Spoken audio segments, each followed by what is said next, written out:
Huh? Oh, we are? I'm gonna go to the restroom.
All right.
Which gavel's you? Which one's me? This is me, this is you. All right, sounds like a plan.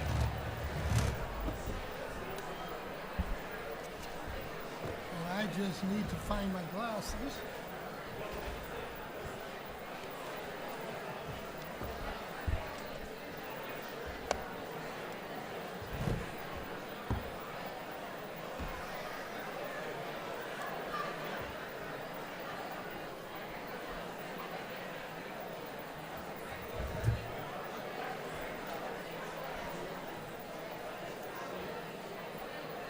I have to write everything down. Same, I got it all on my phone. Glad to know it's not just me, though. No, it's not. Definitely not. Pete, Pete, Pete, you guys all set? You all set? Are you all set?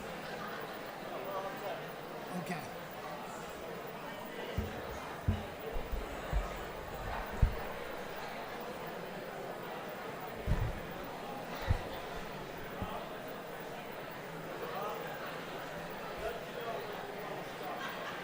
I'm going to start in 10 seconds. I'm going to start in 10 seconds, 20 seconds, you tell me. Put us up live now.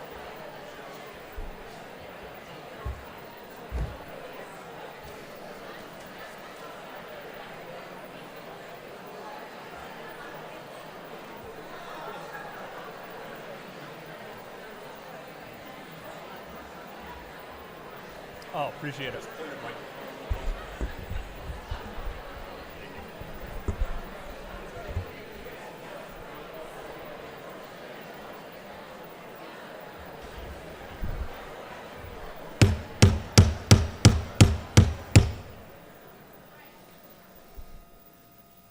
Wow, I think other than the time I was on the football field with a budget hearing was the last time I had that much control of that many people. Good evening, Franklin. Welcome to tonight's joint meeting between the Franklin Town Council and Franklin School Committee. Please pause for a moment of silence.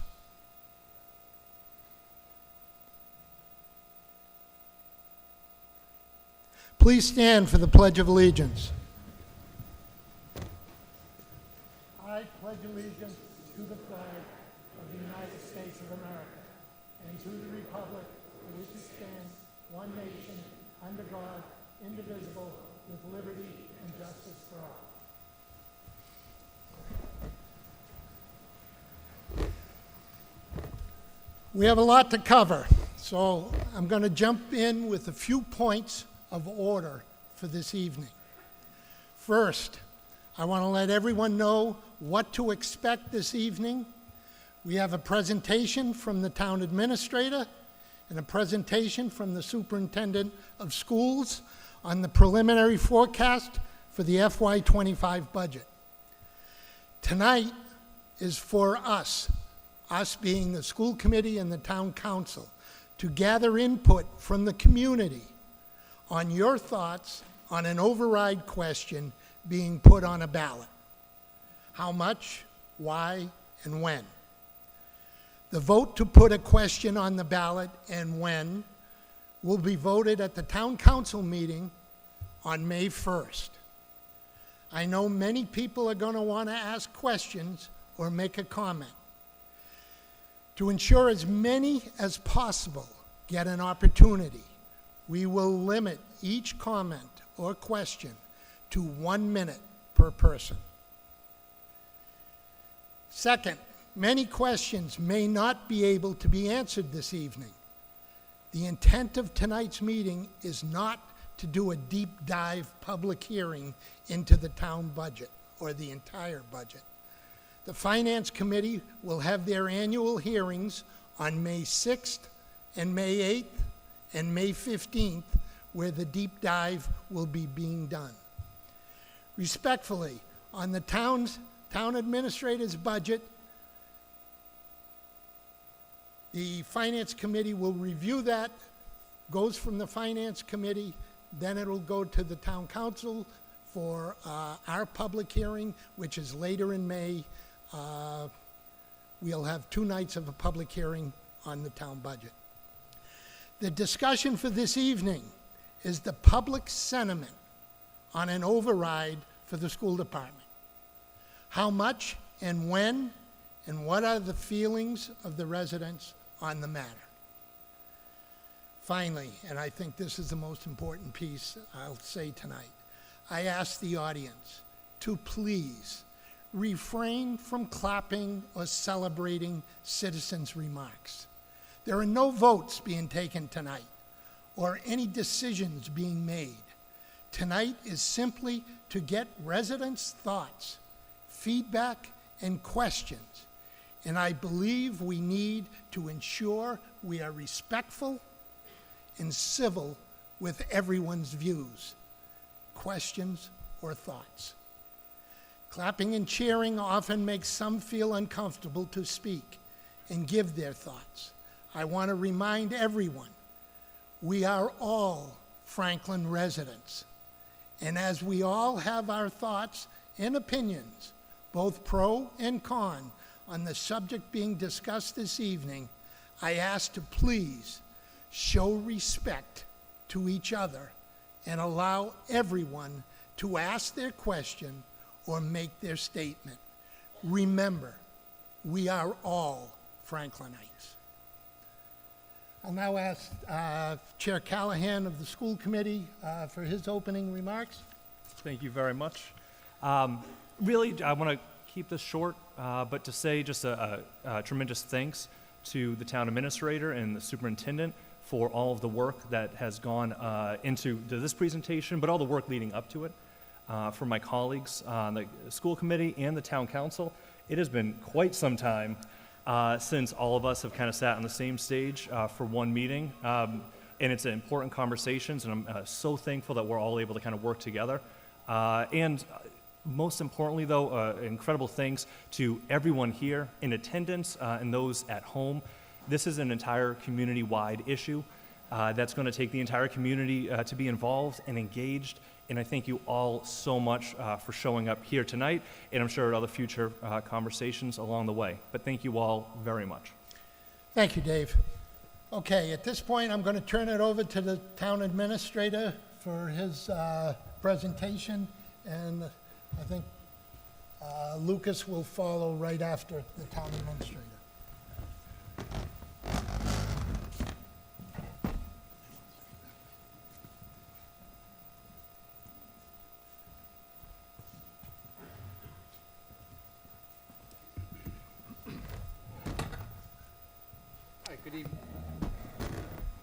Good evening, everyone.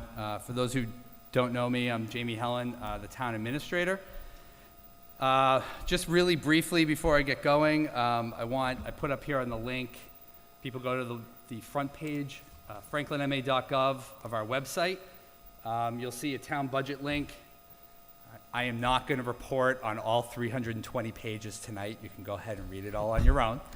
But I'm going to try to do a very high-level overview of where I see the town's finances, and I'm going to try to do it in about a dozen slides, which is really, really, really, really narrow cliff notes. So if people have any other questions, the finance committee meetings go line item by line item, and the documents are all online, listed out, and people can read the narrative as well as the budget. So really quickly, I just want to get started with a quick state budget update. For those of you that follow the budget pretty closely, traditionally in Franklin, like many municipalities, if not all of them, they all put the governor's numbers usually in their budget. The budget process is pretty much etched out in state law. Some of it will not make sense to people who are new. That's okay. People will just have to follow along. But one bit of good news that we did receive, Representative Roy would have attended tonight, but he's actually in Boston right now debating the House of Representatives budget. And the House Ways and Means budget that was put out last week by the state actually netted us a $204,000 increase in local aid, which will be adjusted in a future budget document. And I'm just telling everybody right now that extra $200,000 will definitely go to the Franklin Public School line item. I can't say that it's guaranteed because they haven't voted on the budget yet, which they're doing tonight. And traditionally, the Senate goes a little bit higher. Like we do every year in these tight budget times, we'll look very closely at each step along the way, and we'll make adjustments to the assumptions in the model. That's a $280,000 increase over the governor's budget. Many of you who've been paying attention know the governor's budget actually had a net loss in state aid in our budget for FY25. So the House budget, I give Representative Roy and the House a lot of credit to be able to at least get local aid up another chunk for us, which is, a pretty good amount of money. Every city and town in Massachusetts, just pick up the paper. What you're about to hear tonight, as well as over the next several weeks and months, it is not just unique to Franklin. It is going on town after town. The town of Pepperell, the town of Townsend had overrides recently, the town of Belmont, the city of Newton. I mean, we could go down the list of communities that are considering them. Acton, I know. The fiscal challenges that we're confronting are not just unique to Franklin. It's unique to each city or town, and it's also unique to the Commonwealth. As people probably seen recently, the speaker told everybody, we know the good times don't last forever. That's true. 8 of the past 9 months, tax collections at the state have been lagged behind predictions, and there's far greater requests on the state budget level than they have money for. And also Governor Healy just implemented a partial statewide hiring freeze. Those are all signals people in this room should be concerned about, not just with what we're talking about right now, but certainly FY26 and FY27. The party is over. We're back to landing the plane after the pandemic. As you'll hear later on from the superintendent, federal money is drying up, and a lot of other features are out there.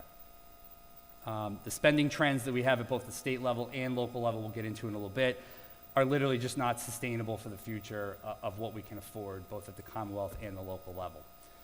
In Massachusetts, as many of you probably feel it, is literally one of the most unaffordable states in the country.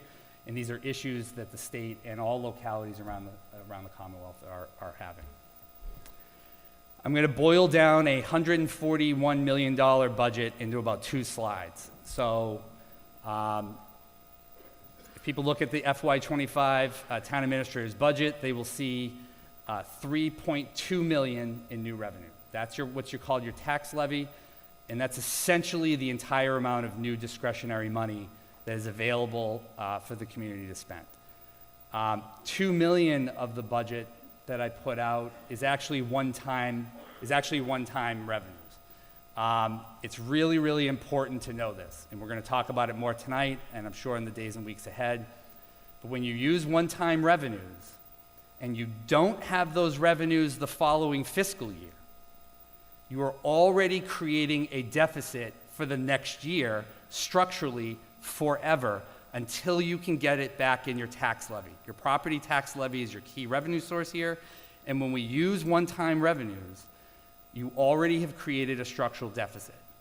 The reason why we're using one-time revenues is because we are struggling to manage costs due to inflation and a lot of other things we're going to hear tonight. Fortunately, the town was well prepared to have some savings in the bank to be able to withstand this. So we're going to use $1.5 million in free cash. That is not a guaranteed amount of money that we are going to have in FY26 or 27. People really need to understand that. $500,000 is also coming from what's called the MEC Stabilization Fund. That's our regional dispatch center.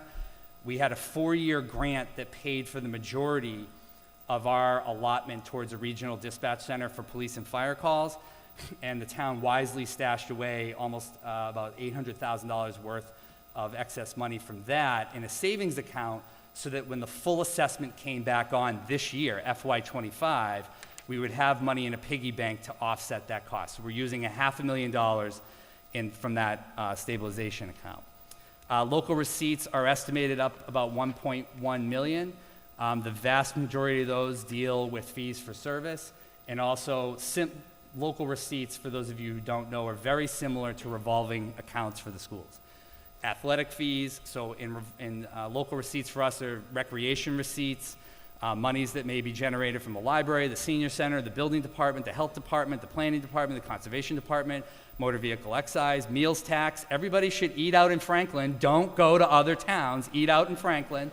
okay? You're supporting your own community. If you need a date night, just go out to the hotel. We have a fourth one coming online. It's a 6% local option excise tax. All that money goes into the budget to help pay our roads and pay our infrastructure costs and all that stuff. Don't go to Bellingham and Milford to eat out. Eat out in Franklin. There's so many new restaurants. There are no excuses. But most of local receipts, we've ticked up a little bit, but we have to be very cautious with local receipts because if we don't hit our projections, what do you think happens next April, May, or June? That means reductions in services, right? So we also, all year long, the treasurer collector and I stress every day about the money coming into the bank because if you don't hit your benchmarks, we don't want to be here next year saying, oh, we have to cut certain amounts of money. So we try to use the best estimates that we can. As I mentioned earlier, my budget model assumes a $76,000 loss in local aid. But when the budget gets changed later on in May or down the line in June, we will add in the additional revenue once the House votes on the budget. It is important to note in the municipal side of the budget this year, there is no new spending on anything. The only exception to that is a couple of other paramedics to fill out the third ambulance. But as you'll see, local receipts, the fire department brings in the revenue through ALS and BLS rates to pay for those paramedics. And in addition, when you get an additional shift on board, not only do you have the third ambulance, which the fire chief will speak to the call volume we're seeing, also you have a reduction in overtime. So actually, this is a cost savings in a way as well. But other than this one instance, there's no other new spending. There's no new jobs, no new positions. There's no new spending in the municipal side of the budget. So the second slide is just focusing on the numbers relative to the Franklin Public Schools. It's account 300 for those that don't know. The appropriation in there that I've recommended is just a hair under 75 million. And then when you add in the 20.6 million in school costs that are within the municipal budget, that equals about 68% of the overall pie goes towards the Franklin Public Schools. This year they saw a $3 million increase, which is a 4.2% increase, which is the largest single year increase that we've ever had for the schools, tied with 2019, where they also saw a $3 million increase.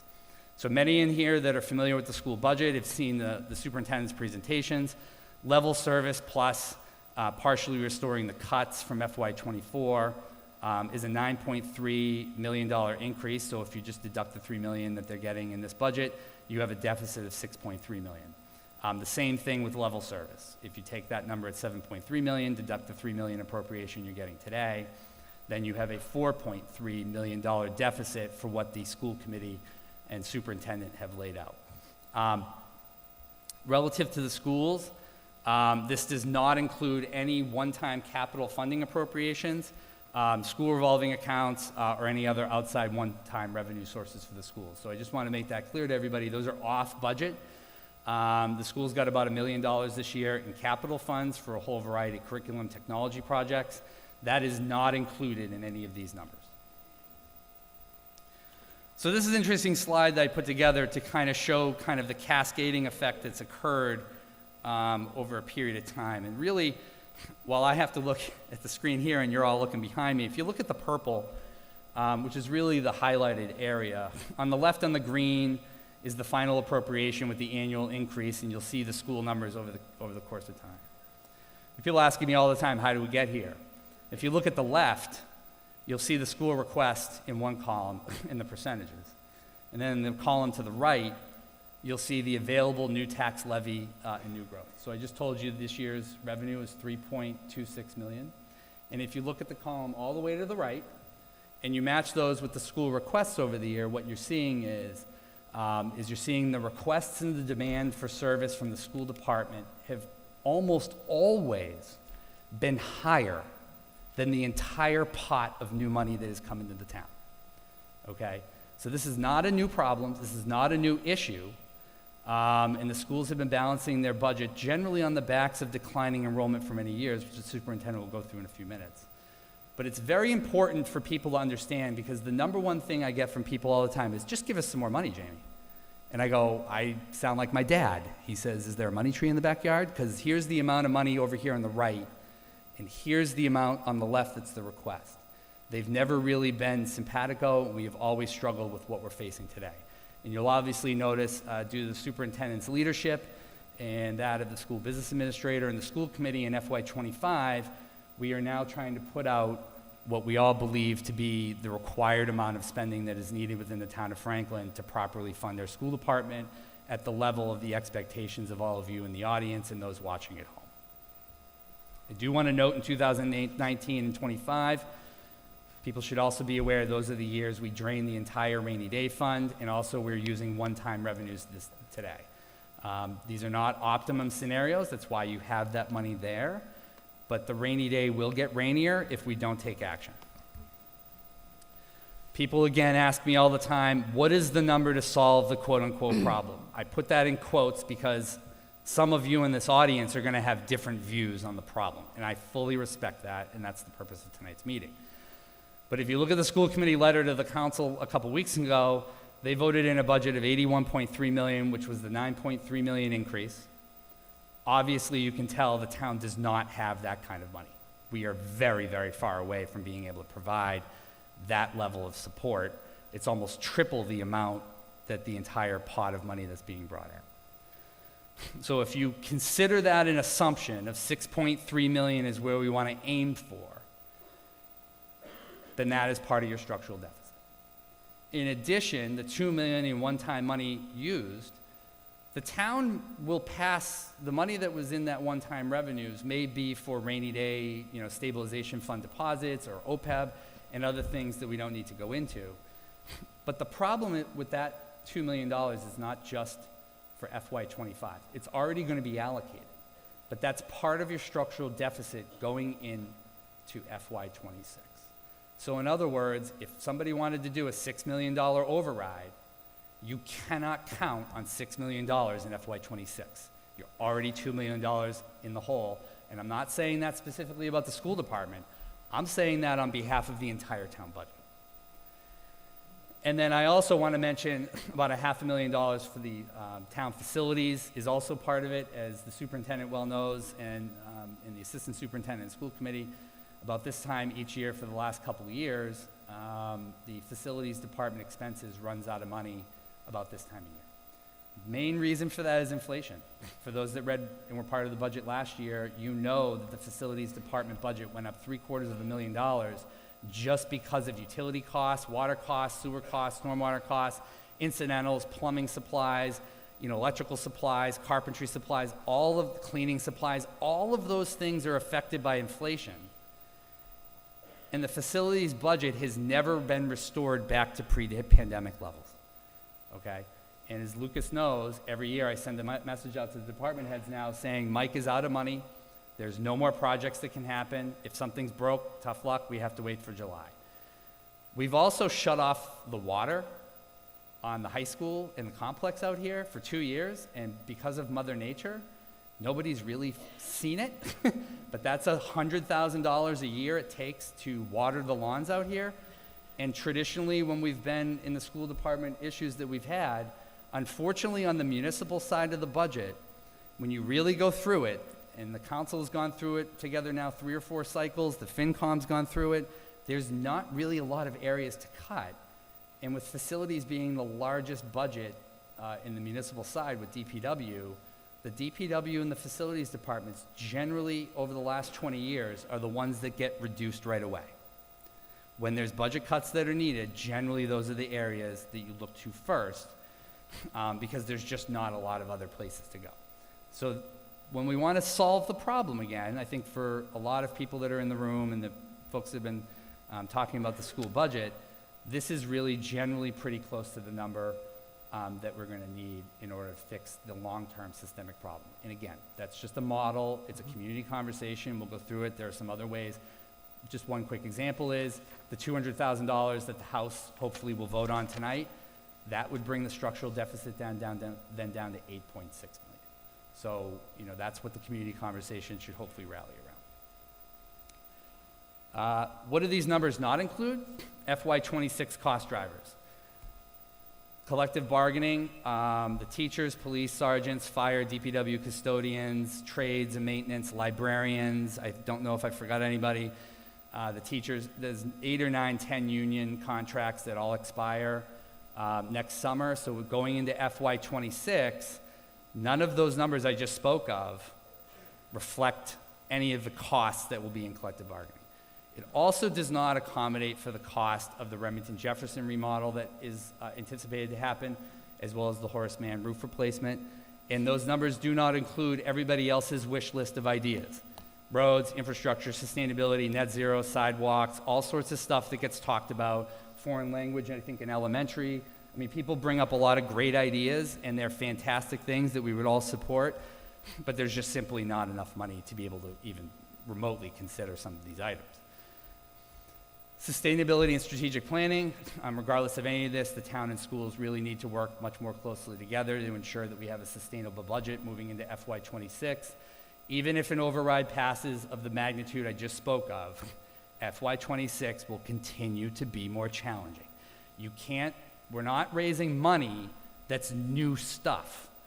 We're talking about an override to put our fingers in the dike to be able to stop the bleeding. I would consider it a tourniquet, okay? And so going into FY26, we need to start living within our means. And unfortunately, I'm one of those that tells people no all the time, but the community at large is going to have to realize at some point we need to live within our means, because Franklin is increasingly becoming an unaffordable community for a lot of people.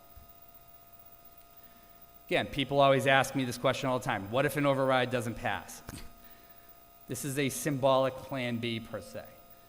If an override never passed before the start of the school year, I think level service would be the focus. That's what you need to do to get by.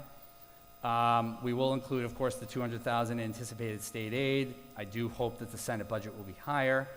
And prior to making further cuts to the town or school departments, we really need to evaluate all of the options. The superintendent and I have not fully coordinated on this reply yet, but we await the conclusion of the school comprehensive facilities analysis, which should provide some economies of scale and some savings that will help the overall structural deficit in the budget.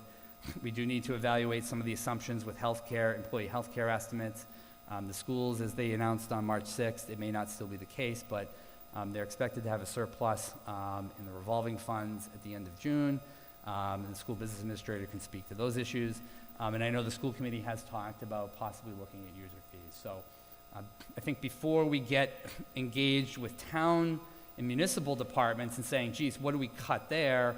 Or what do we look at? I think holistically, to be kind of one Franklin, I think the superintendent and myself really needs to dig into the budget and look at where some of those savings can be before we start talking about other departments.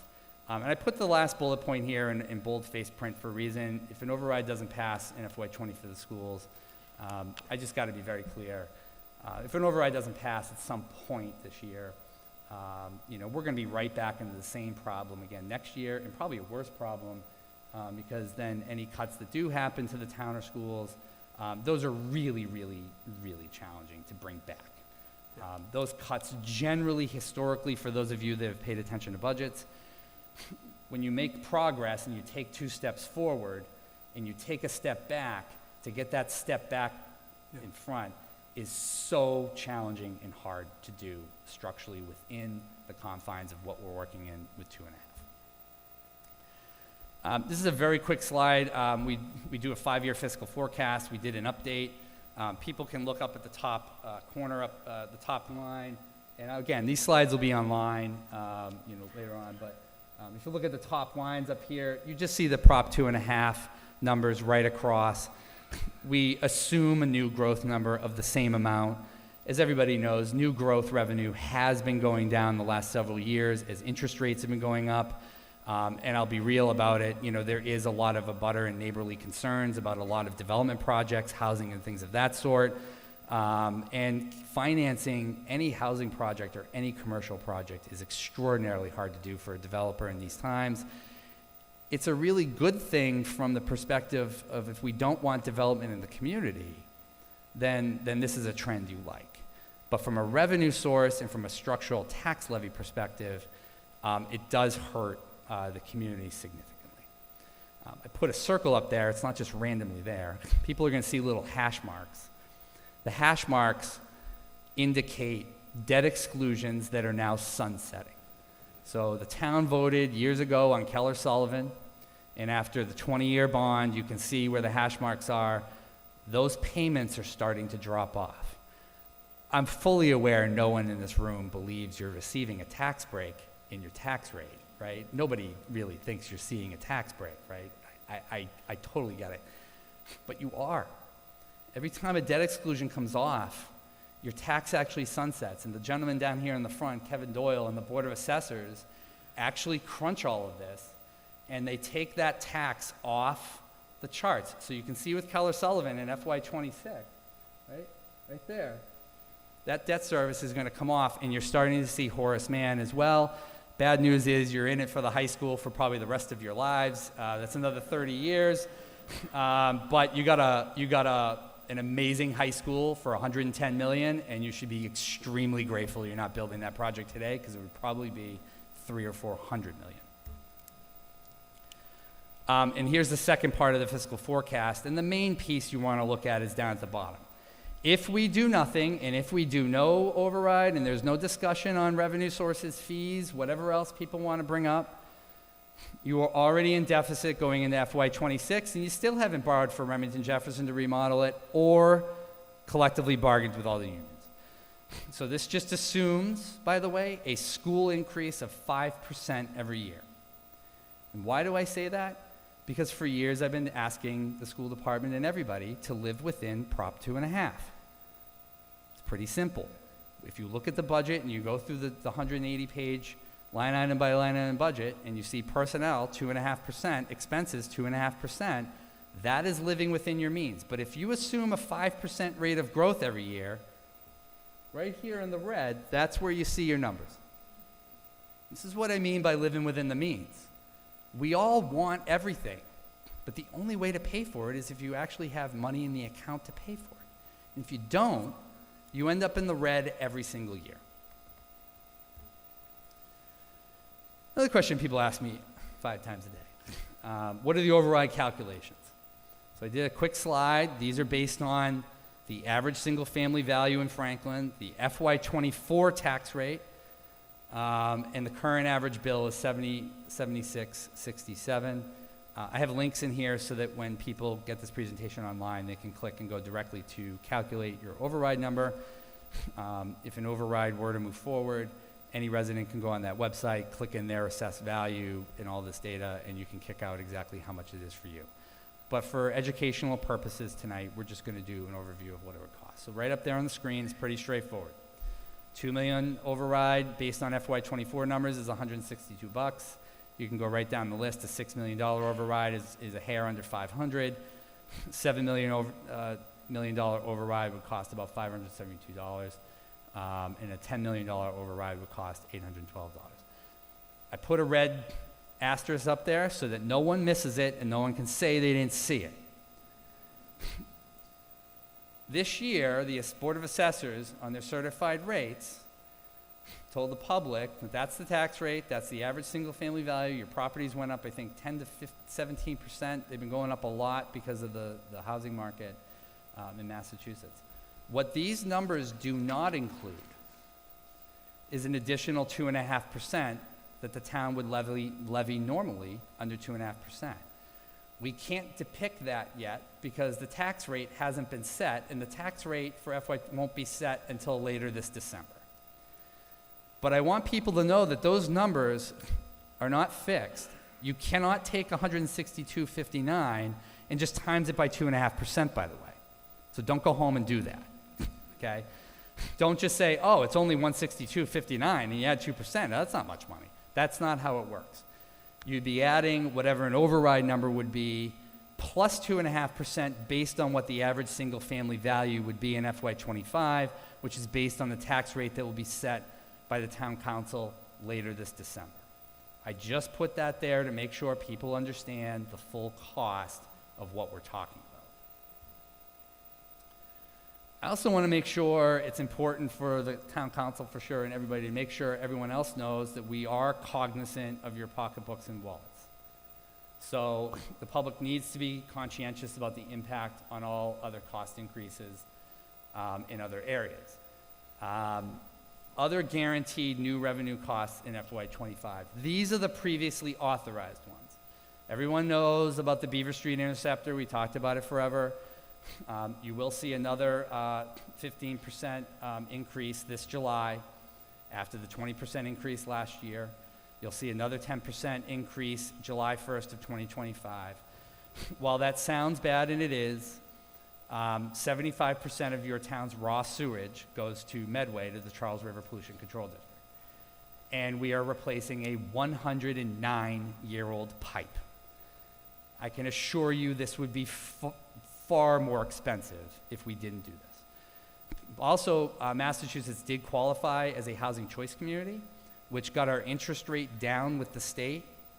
And we literally saved the ratepayers of the sewer ratepayers millions and millions of dollars in interest payments because we were able to get that interest rate down. These are very, very tough numbers to absorb, but I do want to reassure everybody that we have done every single thing possible that we can to try to make sure these numbers are as low as possible to pay for that project. And I'm very sorry for the disruption on 140. It's going to be there for a year or two, but again, just remember when you're flushing your toilets what it's all about. And we do have cute little emojis that are fun if people want stickers and stuff. A debt exclusion for the new Tri-County School is in the budget model. You would have seen it a moment ago on the 5-year fiscal forecast. People are going to start to see that increase on their tax bill right away this year. It's going to be very de minimis. The true number that people will pay, which is about $150 to $200 a year on that average single-family home, will hit in is anticipated to hit in FY27. Okay. And then also, unrelated to the government a little bit, but residential municipal aggregation. During the pandemic, we were all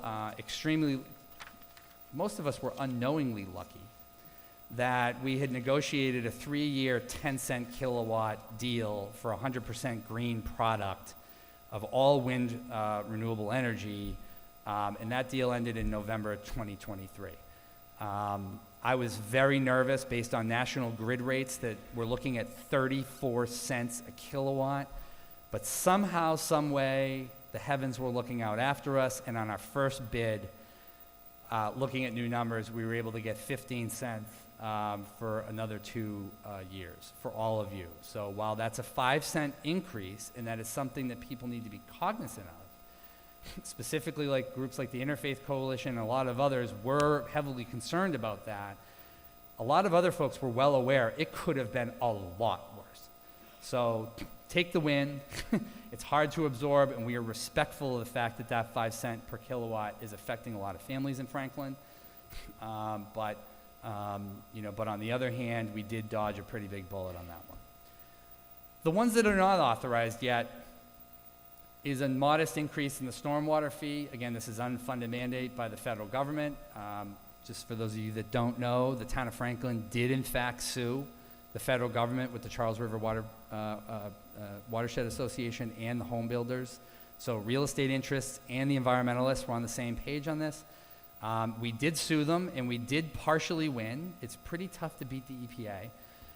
But this is a mandate we're dealing with, and the council did a great job getting into the community on this. But you're going to see about a $10 per household average increase this year to keep up with our federal permit.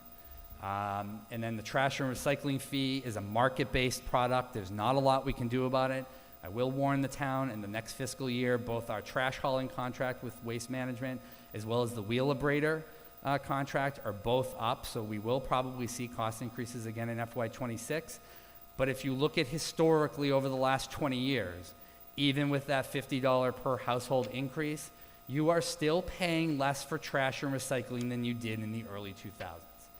And a lot of this is just market-based, based on global commodities and global markets. There's some you can deal with this, and some you can't. And then also federal state PFAS remediation regulatory costs is a water filtration plant that's going in. And it's not purely for PFAS remediation, but for quality drinking water. We're looking at a water rate increase of the next 3 years of 8% each year over the next 3 years, which is an estimated $50 per household cost in FY25. A few folks showed up at the hearing in March and made astoundingly good comments about what's the lay of the land. You know, what are the other cost increases coming up? And so I have a couple slides on that. So there's this one. And then also what to look forward over the next few years. What we know is coming is a police station project that will likely result in a debt exclusion unless we can find another way to finance it. PFAS and stormwater that I mentioned before, namely phosphorus mandates, is about a $30 to $40 million requirement being handed down to all communities on the Charles River from the federal government. This was put into place, by the way, over 10 years ago. And one of the areas we did win in court was to bide us some time and some credit. It doesn't feel like that, but I'll take every small victory. But coming up, there are going to be some significant stormwater costs. And also, I throw this on there as a discretionary item, the future of Davis Thayer. People say to me all the time, the town should convert it into a rec center, we should build it into an arts center, let's have it as another museum, we should have another municipal facility. The problem with all of that, they're all awesome ideas that I'd be on board with in a second. The problem is that renovation of that school, under municipal law, we have prevailing wage requirements. So we're going to see a 35% increase in cost over what the private sector would do. You're literally looking at a renovation of 40, 50, 60 million to renovate that building into another municipal use. It is not ADA accessible. There is not an elevator in there. I don't need to tell any of you that went to school there or your kids that just went there, but it is an extraordinary cost. And I need to put that on the list. That is not guaranteed, but it is sitting out there for those of you that want to preserve Davis Thayer, leave it in the town's hands, renovate it somehow, and keep it as a municipal use. That is a project that is almost literally unaffordable. You will definitely have to do a debt exclusion and get a vote by taxpayers to increase taxes to renovate that building if that building stays in municipal coffers. If I haven't depressed everybody yet, I just want to make sure that everybody is very clear moving forward. I know my predecessor was infamous for saying no to a lot of things. I know people are very frustrated with me saying no to a lot of things, of sidewalks, projects, and dangerous intersections, and speeding, all sorts of stuff. But I'm just here to tell everybody, at some point, we need to start to begin to live within our means and be much more strategic and sustainable with what our budget is. And unfortunately, for a lot of ideas that people have in town, including at the schools, the answer simply just has to be no. We just are not able to do that unless we choose to do reforms within the operating budgets that we currently have. And at the end of the day, local governments are seeing this pressure everywhere. Congress, no offense to Congressman Auchincloss, who's been doing a great job, the reality is Congress isn't doing much for the last 20 years and has put a lot of pressure on states to fill those gaps. And as a result, with some of the issues on Beacon Hill with the finances, the same thing is happening at the local level.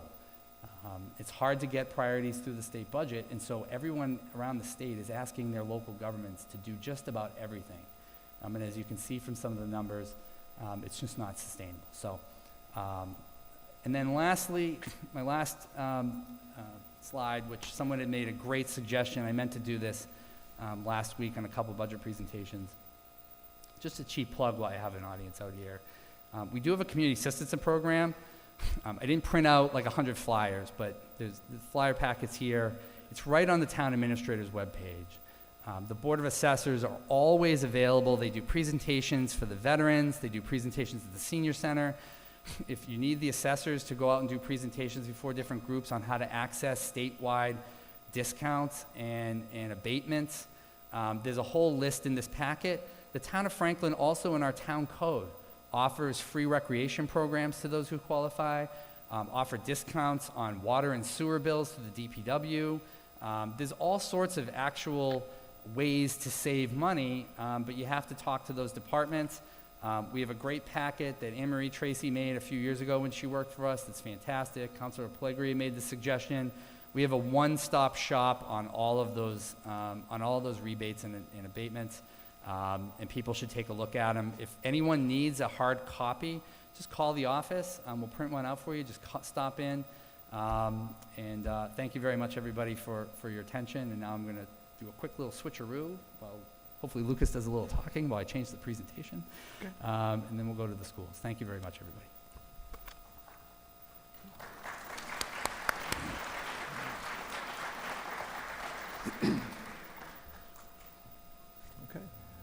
just wait for the slides to pull up. My name is Lucas Jagir, for those who don't know me. I'm the proud superintendent of Franklin Public Schools. I've been also in the district as an employee in a variety of different capacities for about 20 years within the district, on and off. So I'm proud to be here tonight. In addition to being a superintendent, which is the platform in which I'll speak from today, I'm also a taxpayer and a homeowner and a resident and a parent of school-age children and a neighbor to some of the folks in the crowd that I see here today. So I carry all those perspectives with me as we present some information to you today. We based our budget around what you see behind me, which is our portrait of a graduate. If you've seen any presentation, I've consolidated this down to 12 slides, and it's literally probably 6 presentations have occurred over the course of this budget development season, the most we've ever presented on the budget, and multiple hours of budget information and can be reviewed. You can see it online. Like the town administrator said, we each have an archive on the website where you can access additional information. But in an effort to be as succinct as possible, I'll continue to move forward. Jamie mentioned this is not a new problem. I appreciated the slides you put up around every year and how we continue to see the gap widen. And the other point that I thought was a good one to impress upon people is we have worked really hard over decades to try to build up what we have, and we've seen cuts that have happened, and it's so much harder to come back from any type of cut, regardless of whether it's schools or any other department that we have in town. So if you could move forward, Jamie. Thank you. So this budget was developed around these priorities.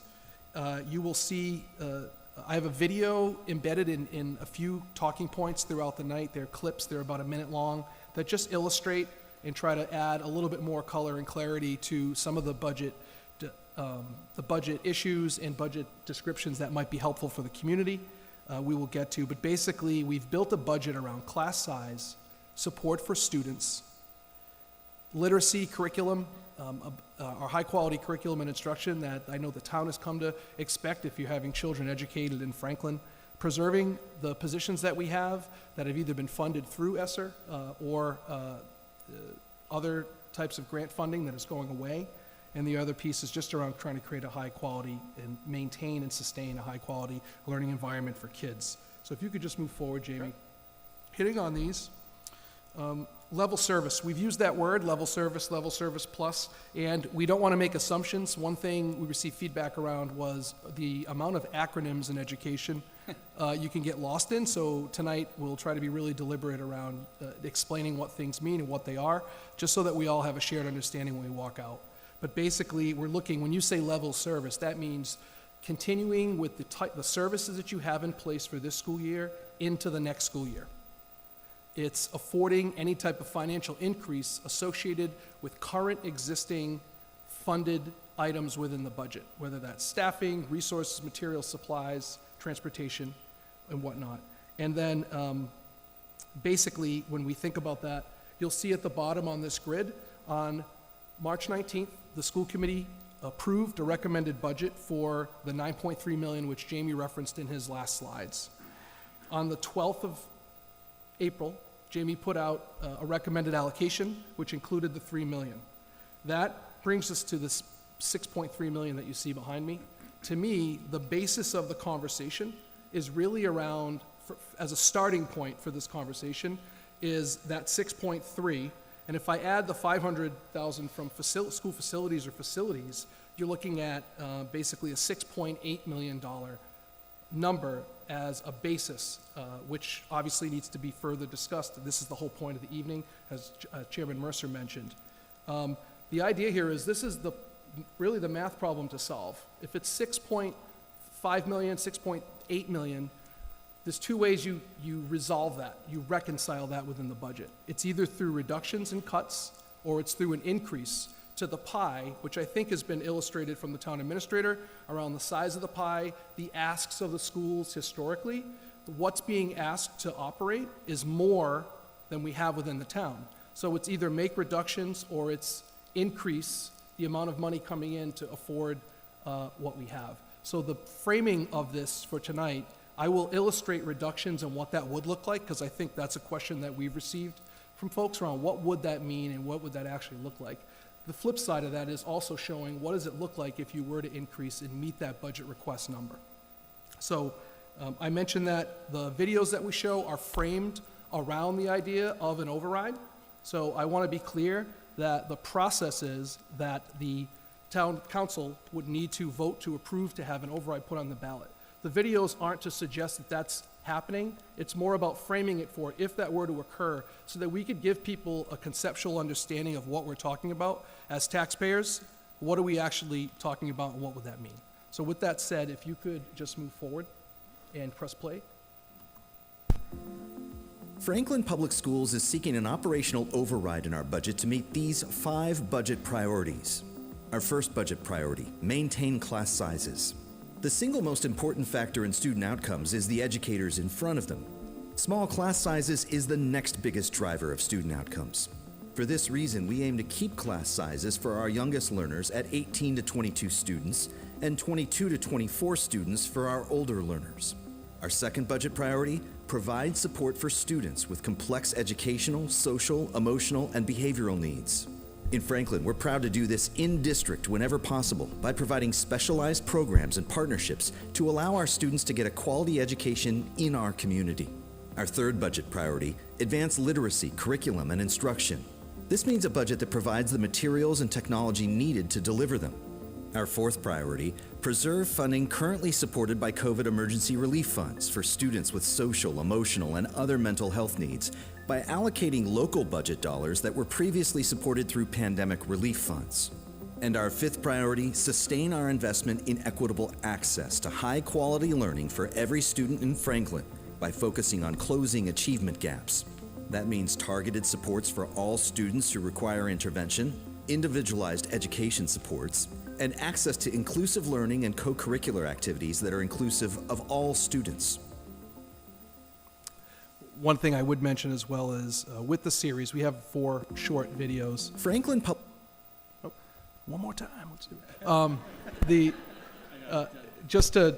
Just to put that out there, we created these videos. We will be posting them on our website. We will not be distributing them. They were reviewed by the Office of Campaign Finance to make sure that this was all above board. One of the things we will not do is push that out to the community, but leave it as a resource for those who request it or to have it online. So just wanted to put that out as a qualifier for anyone who maybe had that question. Moving forward, this is just a slide. You just heard this spoken about, so I've created some slides that I won't speak to be redundant, but they just support the video as a reference if this were to be reviewed later. You can move forward, Jamie. So once again, what is level service? It's really taken into account these factors I described already, the appropriation from last year, looking at what are we required to spend money on, and we'll get into that in more detail shortly. What are the regulations that we need to comply with? What are the costs associated with employees around steps and lanes and health insurance costs and also transportation, the costs that are associated with them. We're not sheltered from inflation like other areas within the Commonwealth and within your own households and where you work. So those are all costs that are continuing to rise. So, and then you'll hear about revenue accounts. I would introduce Dr. Bob Dutch, who is our school business administrator, who is joining me tonight to help add more detail as this is a budget conversation. So thank you. Okay.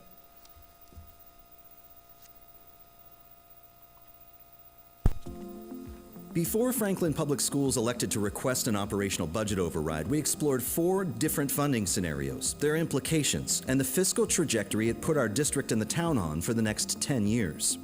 We opted for a budget approach we deemed Level Service Plus, Stabilize, and Restore.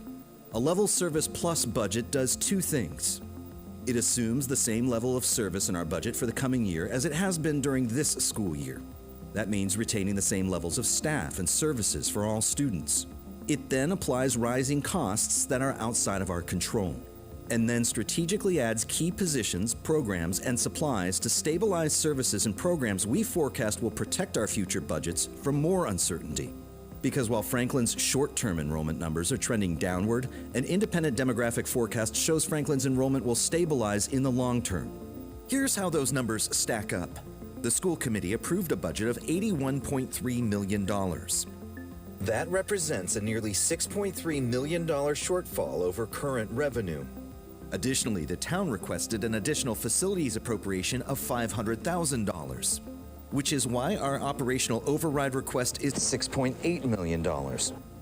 Another way we approach this request is that it tracks very closely with the rising costs of obligations we cannot cut, such as our contracts, out-of-district tuition costs set by the state, special education transportation, and healthcare insurance, which amount to $6.5 million in additional obligations over last year. Here's the impact $6.8 million operational override will have on our taxes. If approved, it would add about 85 cents per $1,000 of assessed value. The average home in Franklin is assessed at about $650,000, meaning an additional about $552 in taxes to the average home, or about $46 a month to a monthly mortgage payment.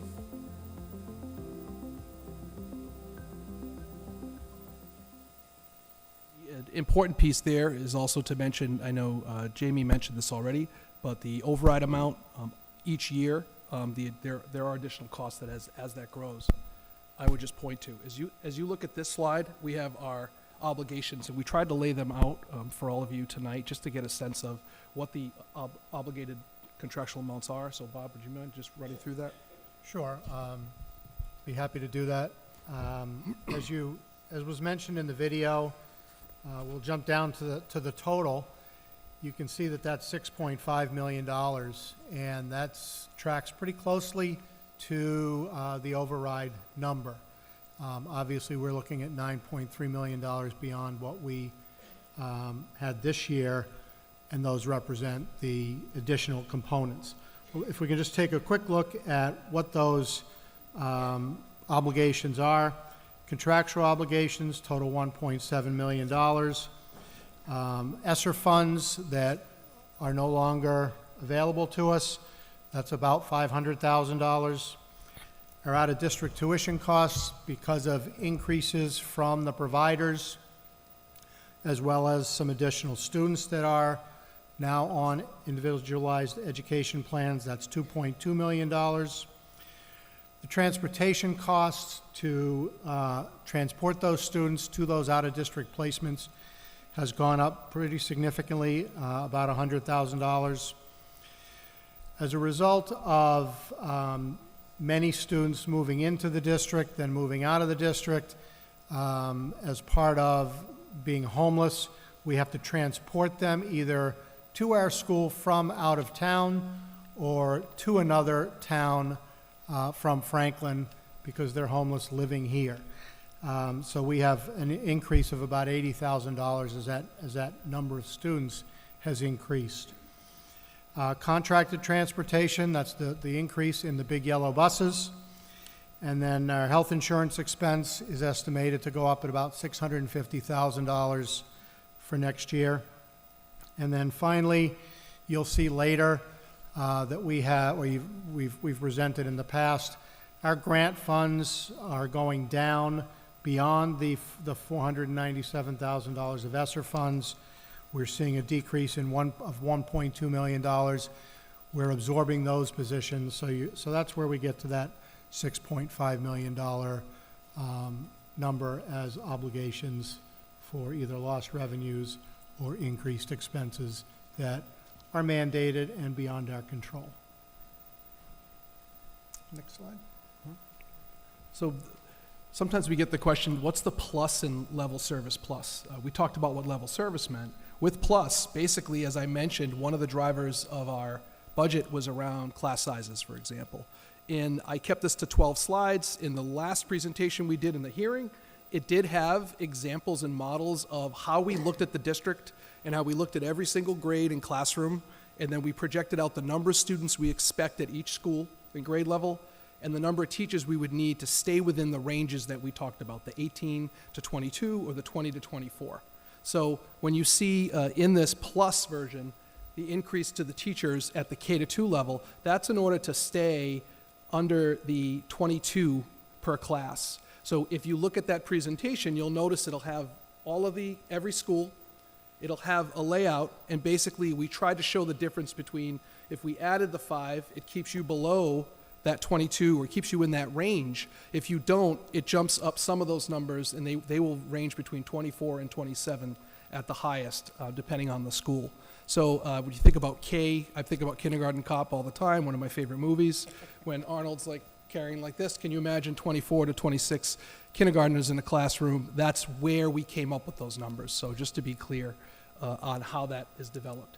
You'll notice other positions on here. We're requiring financial literacy at the high school now. I'm certainly happy about that as a parent.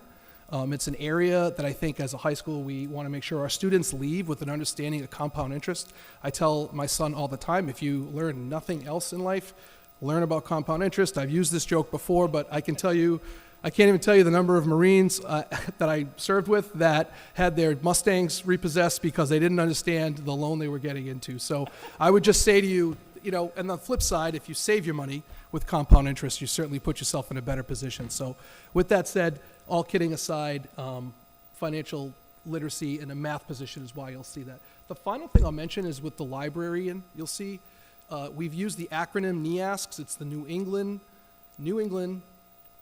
thank you, Association of Schools and Colleges. So basically every school, high school, gets accredited, and you go through a 10-year process where you're revisited every 10 years, and you get what's called a NEASC accreditation. I can't think of another school in Massachusetts that's not accredited. One of their requirements is that you have a certified librarian that works within your high school.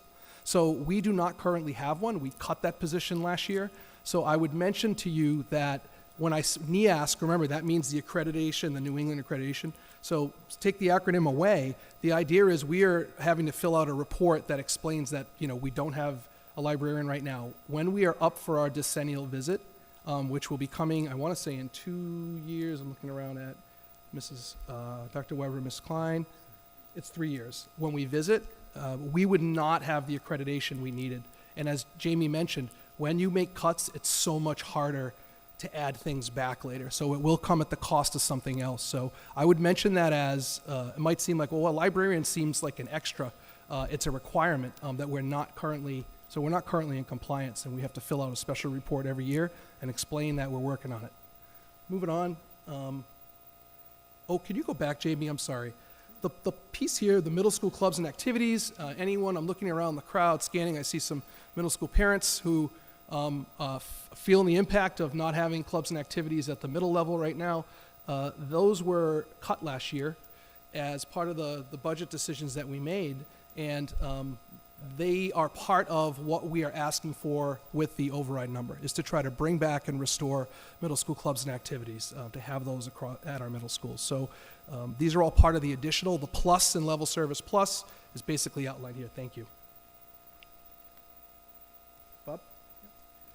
We just wanted to give you a snapshot of where the dollars are coming from that make up the $81 million plus, because our budget is beyond the 81 million in total. So if we start with local revenue, that's the town appropriation. So that's 81.3 million, which we're asking for from the town. Included in that 81 million is Chapter 70, which is the state aid. And I know that you've seen all kinds of presentations and slides on Chapter 70, and we understand that we're in a hold harmless situation, and we can go down a rabbit's hole discussing that and the challenges it represents. Then we add in the grant funds that we anticipate putting against the budget this year, which is $1.5 million. And then finally, the revolving funds, that includes circuit breaker at $6.3 million. And we're going to talk a little bit later about revolving funds and what those accounts look like, what they are, and how we allocate them to the budget. Okay, thank you. All right, yep, you can hit the next video. Thank you. Thanks for doing that. At Franklin Public Schools, we understand that before we ask our community for an operational override of our budget, we should demonstrate that we're using our tax dollars in the most fiscally responsible and efficient ways. This starts with the strategic decisions and daily efforts we make to save money. One high-level strategic example is our facilities comprehensive plan. We recognize enrollment has decreased over the last decade. Independent demographic forecasts project this decline to stabilize over the next 4 to 6 years. The Facilities Comprehensive Plan challenges us to be practical about our facilities and their condition.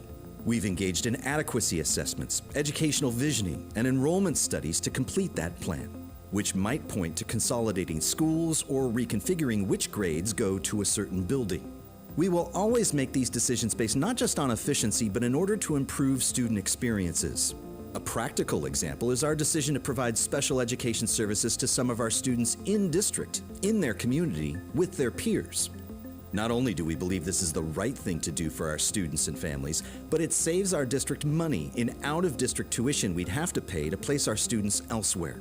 This alone saves more than $3 million annually. We've also saved taxpayer money by putting the money we make from certain programs back into our budget, yielding $6 to $7 million a year that doesn't have to come from taxpayers. The other way we believe we demonstrate strong fiscal responsibility is by comparing our budget to other districts in the Commonwealth. In Franklin, we spend $16,589 per pupil. That's nearly 18% below the state average and puts Franklin in the 25th percentile for per pupil spending, meaning 75% of districts spend more per pupil. The town of Franklin also enjoys comparatively low tax rates. When you compare the past 5 years of state data, Franklin's 2024 residential tax rate is also in the 25th percentile, while its commercial and industrial tax rates are in the 17th percentile, meaning 83% of towns and cities levy higher taxes on business and industry, and 75% levy higher taxes on residential property.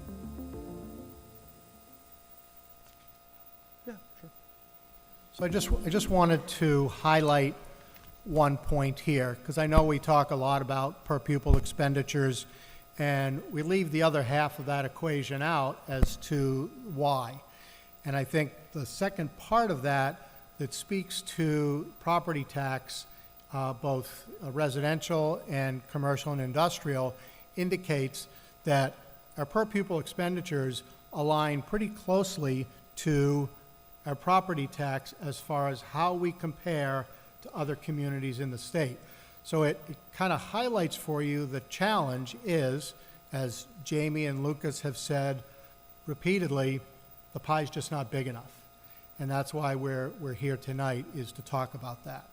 So I'll let Lucas continue. Sure. So basically, as the video referenced, the master planning that's underway is really, I would just point out to the crowd, for those of you just tuning in, this might be a new conversation, but we have been discussing school facilities for multiple years. That's been on the table since I've returned as assistant superintendent. We have conducted a redistricting analysis. We had done previous work. There were studies that were completed prior to. And we're really at the place this year, we're trying to take all those pieces and tie them together and say, okay, now that we have moved through the pandemic, we have our 2020 census data. We have enrollment projections, and I have the next slide. I can talk a little bit further about that. There's some caveats that are important. We are looking at the actual facilities themselves, working very closely with an architect, with a master facilities planner, and our facilities department, which has outlined a multi-year capital improvement plan to look at what's the cost associated to run and operate all of our buildings. When you think about all that, there are recommendations and options that will likely include looking at school closure, redistricting as part of the plan. I think there's two tracks that are happening here. We need to, and this is me speaking as superintendent of schools and I would say as a taxpayer at this point, there's two things, there's two roads that are happening. There's an analysis happening around how we're organized as a district, and that's important work that needs to occur, and there are decisions that the school committee will need to make based on those recommendations and options. And there's a discussion around the budget, and I think fiscally, having a budget that supports the work that we're trying to do, they're not mutually exclusive. While they're connected, both things need to occur in order for us to not only have the budget we need, but sustain it into future years. So these are all tough conversations. I'm sitting here presenting to you, but I'm also someone on the other side that has to look at the potential for change in a variety of scenarios, whether it's in my tax bill or in my school system or where my kids are going to school. All of those things play into those work. So I just wanted to put a shout out to everyone in the room that we're here at this moment in time and really trying to do the best work we can. I'm here to support and advocate for schools, which is my job. It's what I've been asked to do. I'm proud to do that. But I'm also recognizing we work within an ecosystem with school in town, and everything impacts, we impact the whole ecosystem together as we fit into that. So you'll see at the bottom, the finalized recommendation is expected to be concluded this month. The vote for any type of options that will come before school committee will happen in May. May 14th is the school committee meeting that it's in my head right now. And then if there are options that have short-term, mid-term, and long-term, basically actions, we would spend the 24-25 school year planning out what those would be with an idea to implement the following year, depending on what is decided. But I just wanted to put that out there and be very clear with everyone. As we do this work, this is not a new process. We have been studying, I've been entrenched in this for the last 2 years in my role, but I know that this is work that's been occurring. So, Jamie, if you can move forward for me. This is just a little hip, as we'd say in the Marines, a hip pocket class on enrollment. I want to point out a couple of trends. So you'll notice that while the numbers, I do have, see those asterisks? I think this was mentioned before. The forecast has numbers that we anticipate to be slightly elevated, or elevated because you have basically an assumption of 60 new houses being developed in Franklin every year. And what we've learned working with the town planner, 62 new houses, correct me if I'm wrong, Brian or Jamie, were built over the last 5 years total. Is that correct? 62 single-family homes were built in the town of Franklin in the last 5 years combined. So for people that think there's all this development, it's certainly not single-family houses because there's really no land left to build single-family houses. So that assumption means that the numbers could be off, would be off, but the trend isn't changing. So we hear about, I've gotten questions around enrollment and kind of what does it look like. You'll notice as a district total, if you look across, it continues to decline we continue to decline as a district through 2032. And you'll see here 44, 74, and then the red box at the bottom is where you start to see it change and start to grow, right? So then if we look at it by level, it's not as simple as to just say the district continues to decline for the next 10 years or so, right? But then you start to look at it slowly, elementary, you see where the red box is? You start to see where it starts to trend, starts to change in 25, 26, and it starts to stabilize. We were very clear using that word because if you look at the number, even if the number is off, if you look 2052 to 2156, 100 students over the span of an entire elementary level is not significant enough to the plan. This is a quote from the town, the master planner that we're working with. You're going to see that the elementary will start to stop decreasing and start to stabilize and continue on a trend. You'll then see as those grades move through, middle school, approximately 3 years later, starts to see the same. They will continue to decrease till 29-30, but then start to stabilize. And you'll see them start to climb. And then you'll see with the high school, they're on the same trajectory as the district, and the decline and then the change and slowly start to move up. We can't predict past that. It wouldn't be actually a good practice to do so because there are a lot of variables. We've all experienced a pretty significant variable of a pandemic, but ultimately this is just the trend. So I share this with all of the educators when we held the forums around the master planning and visioning, but wanted to point out enrollment and what it looks like for the district as we plan and move forward. You can move forward, Jamie. Good, Bob. So this slide is regarding revenue, which I mentioned earlier. I've included the primary accounts that we use to fund our budget as far as supplementing the budget. You can see what the FY24 beginning balances were for these accounts. You can see the revenue that's come in this year. And it's important to understand that the revenue and the expenditures are very cyclical. Some things, for example, transportation revenue will start to come in May, and then from December on, we don't see any more revenue in transportation. But we have lots of expenditures coming out of transportation while there's no revenue coming in. So it's very cyclical, just as it is with the fees that you're getting throughout the town for any of this excise tax or any of the other services that are billed. You then see the expenditures that we committed against the budget for FY24, and that was about $1.5 million more than in FY23. And then what we've committed against the budget this year is back to the FY23 levels, but you can see the current the current amounts that are in these accounts, and 5.9 million is the total. We've committed about 6.2 million of revolving, so we're already below that, but obviously some revenues will still be coming in that we anticipate. Just like the town maintains a free cash balance in the event of an emergency, we try to maintain about 5% of our budget. So if our budget's 80 million, we try to hold $4 million so that in the event that, I'll use special ed students as an example, we have special ed students that move into town from somewhere else that we didn't anticipate.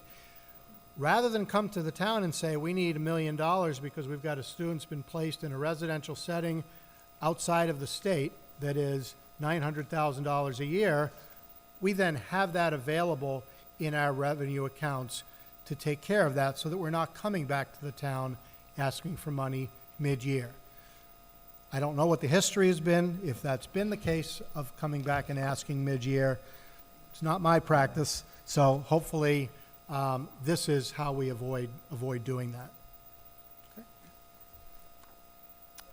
This is just an example. Sometimes we are asked on how do we work, what's the school doing to try to work to either come up with opportunities for revenue or to come up with ways in which we save. And I think it's been made clear in the video on we have a moral responsibility to educate students within the district, but we also realize a fiscal savings by doing so. So I think it's a win-win, as the video pointed out.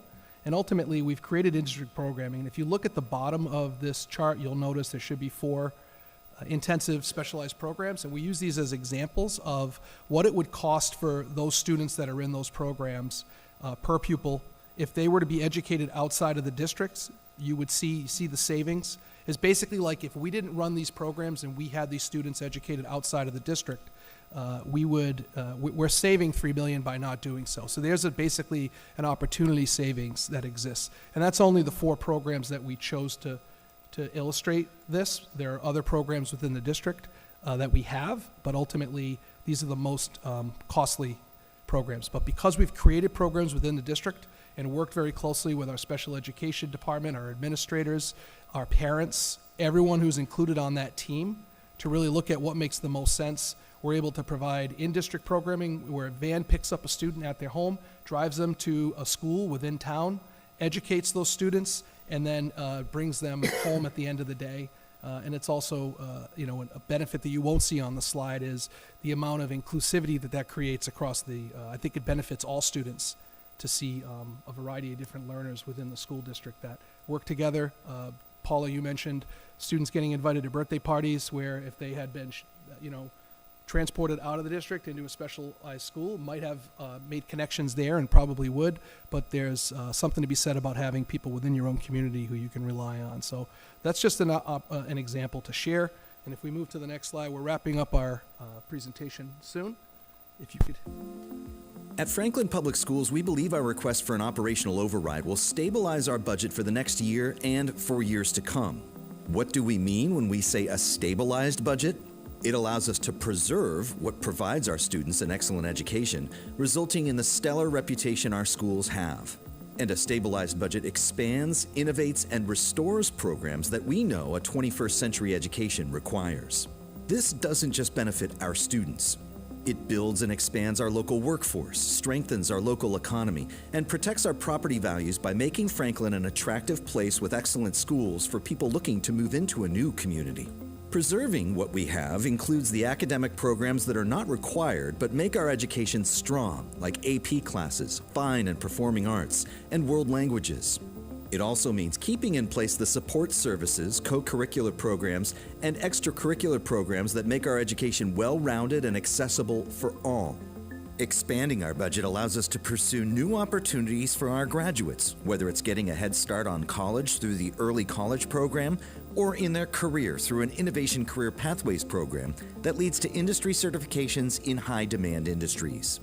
A stabilized budget allows us to continue to innovate our civil service partnerships with Franklin First Responders to prepare our students for civil careers. It sends a message to grant awarding agencies that will be able to continue the programs that their seed money enables us to pilot. And it allows us to restore previously reduced or eliminated programs that had to be cut in recent years. Thank you. So here's basically an illustration of that video to see it all on one slide. And you know, when I think about, we're talking about money and an increase, and I realize what that brings, but I need to point out it's an investment.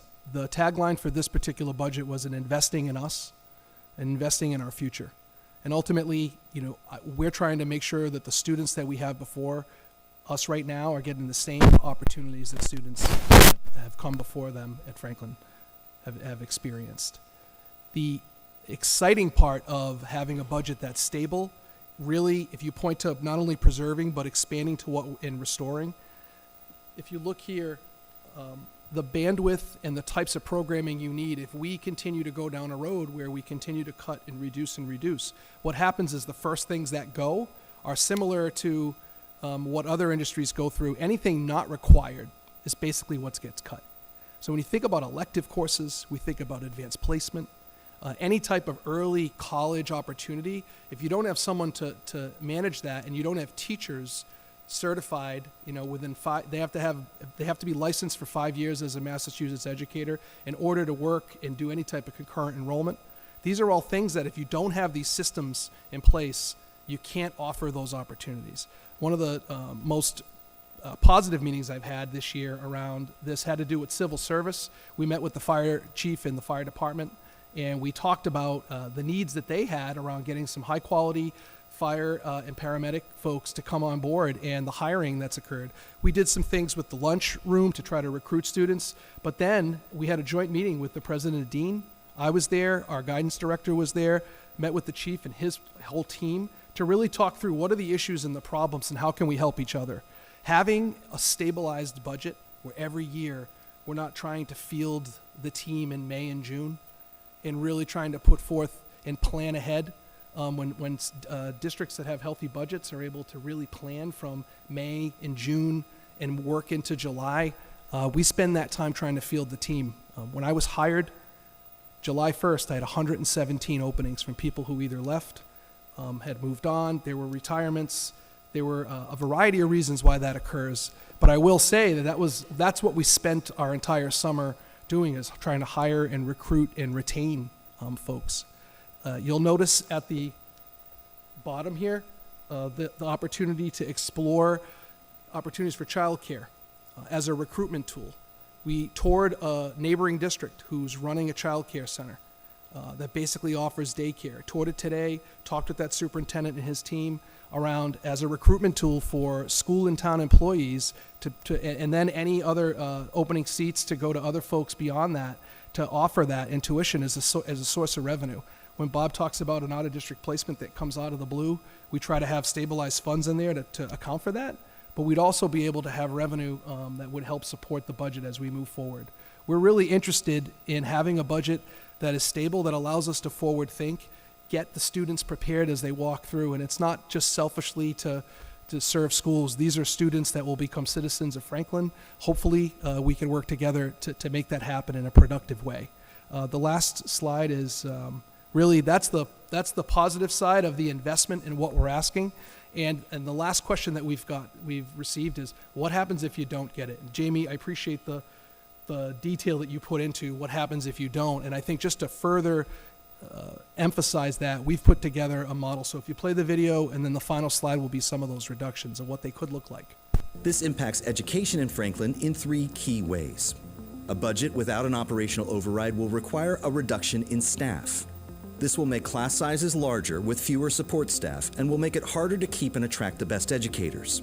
Franklin currently suffers from an 84% retention rate of its teachers, and continuity is a demonstrated driver of student outcomes.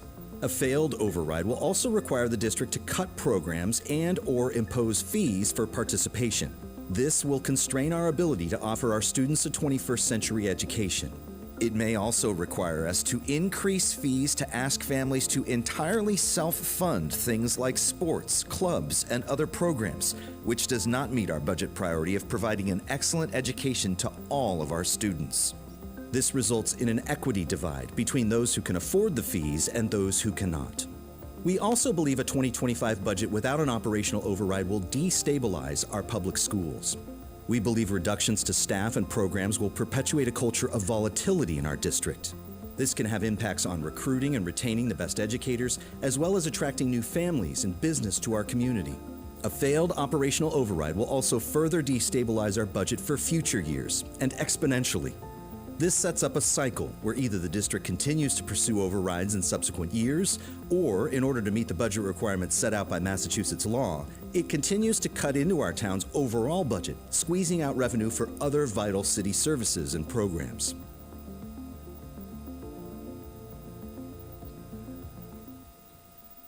Final 2 slides. We've modeled out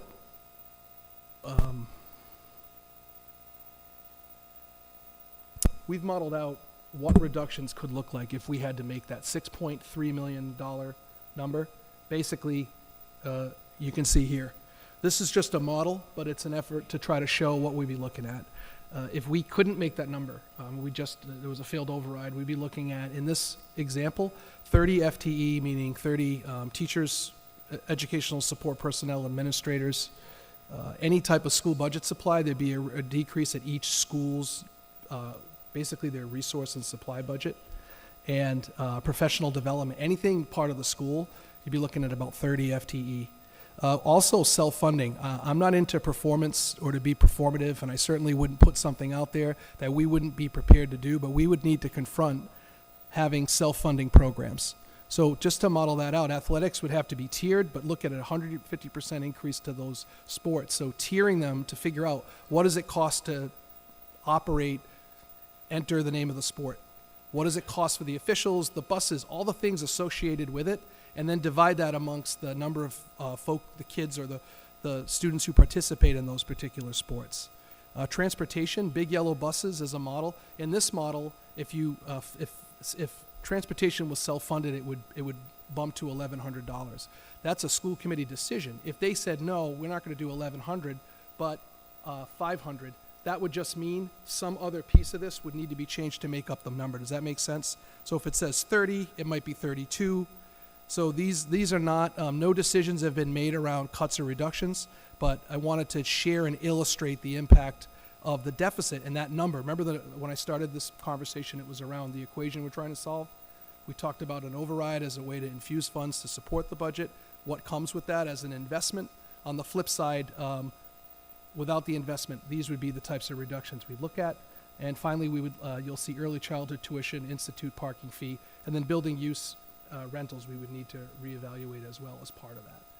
Wanted to put that all out there because what it does do is it impacts your caseloads, your class sizes, all of the things that we've already mentioned within the budget presentation. And finally, the points were made on this, but basically eliminating activities. I know we've experienced that already. We'd probably need to consider continuing to see some of those pieces gone. And ultimately, it does have an impact on when you have an unstable environment where you make cuts late in the year, you try to then field the team to the best of your ability. But certainly, these are impacts that we realize and we don't want to see continue. Okay. Thank you. That's it. Yep. Thank you. Thank you. It's not all roses. We're trying to just illustrate a couple of different scenarios so that everyone who's here has all the information they need. And I'll turn it back to you, Jamie, or Tom. Yep. Okay.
Okay. This is why we're all here. You now have your entire town council and your entire school committee sitting up here on stage, waiting anxiously to listen to your comments and your questions. What I'd like you to do, as you can see, there are 2 microphones at the end of either aisle. We'd like you to just line up, keep 4 or 5 in the line, if you could, in either aisle. And when you come to the mic, we'd like you to give your name and address before you start. Comments and questions, we ask 1 minute to get them. If you have a specific question for a specific counselor or school committee member, you can address that through the chair to that individual, and we will answer it for you. If there's a question that comes up, I'll direct either whoever best to answer the question for you, I'll direct them to give you the response. And if you're just looking to make a statement, please, you're welcome to do that. I'm going to try and get as many people that would like to speak the opportunity to speak. But again, I would just say, in courtesy to everyone here, if you're saying the same thing that's been said 2 or 3 times, probably doesn't need to be said again. So with that, I would ask you, those that would like to speak, just to line up in both aisles. And again, I don't want you standing there all night, so if you have 4 or 5 in each aisle, and we'll go back and forth. And Max, I know you're never one to be shorted, so please. Is this on? Oh, yes, it is. My name is Maxwell Marangelo. I live at 127 Central Park Terrace, and I've actually been involved in town politics for the last 16 years. And I actually first got involved 16 years ago. The year before that was 2007 when we last passed an override. And unfortunately, that override was not long-term stable, still created a structural deficit even after that override was passed. And we needed another one in 2008. And I campaigned for that override. I was on Facebook, I was holding signs, and unfortunately I was heartbroken as my stats teacher lost his job as that override failed.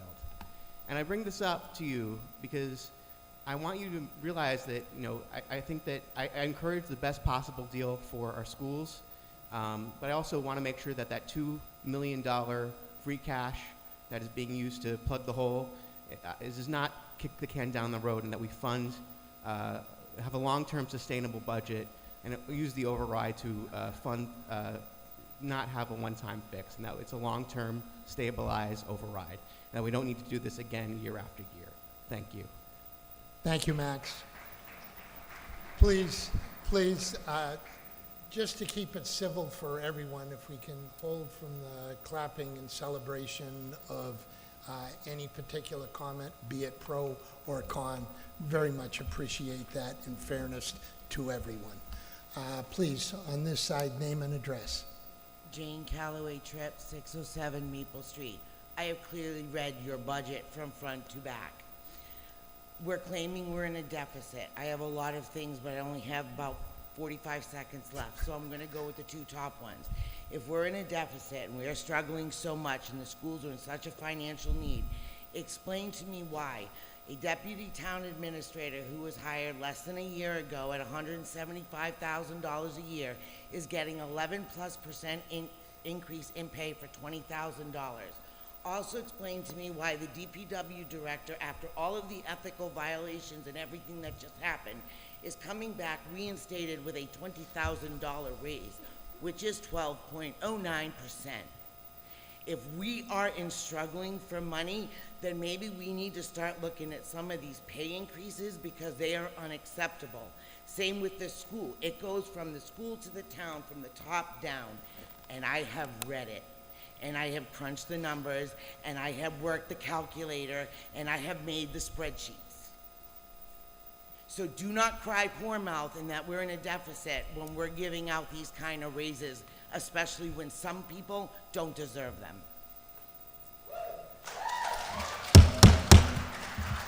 I'm going to keep a hard gavel on the clapping and the celebration on comments. Please, civility for each other.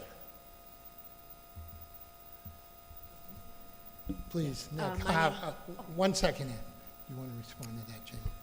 Yeah, so really quickly, you know, as most people know, a town of 34,000 people, if you look at the market statewide, most people have an assistant town manager.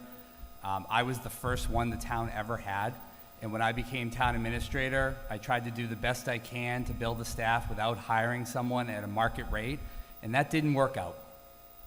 And now it's in my contract to have a deputy town administrator, because if you look at any other community of our size, they have oftentimes not just one, but if you look at a comparable like Needham, they have two. And if you look at the school side, this is not a critique at all. They have a lot of assistant superintendents and a lot of other administrators as well. There's a lot of work that needs to go on. And the council, the community has had a lot of priorities, and we absolutely and positively needed a deputy town administrator, and that was supported completely unanimously by the entire town council as something that was a priority to embed in the tax base for in perpetuity. I'm sorry, I know people just, sometimes they just like, oh, we don't want that, we don't want it. You know, I'm sorry, like the reality is there is far too much work to do for one person to do it. And I just, again, thank the town council and the community at large for their mostly support for that. I'm not gonna wage into a back and forth with Ms. Tripp over the DPW director. My decision has been transparently put out there. Everybody can look at the entire website and read all of our reports, and I'm not gonna sit here tonight and go into a back and forth and waste everybody's time about the misinformation she just gave you about a $20,000 raise, which did not happen. Her and I will,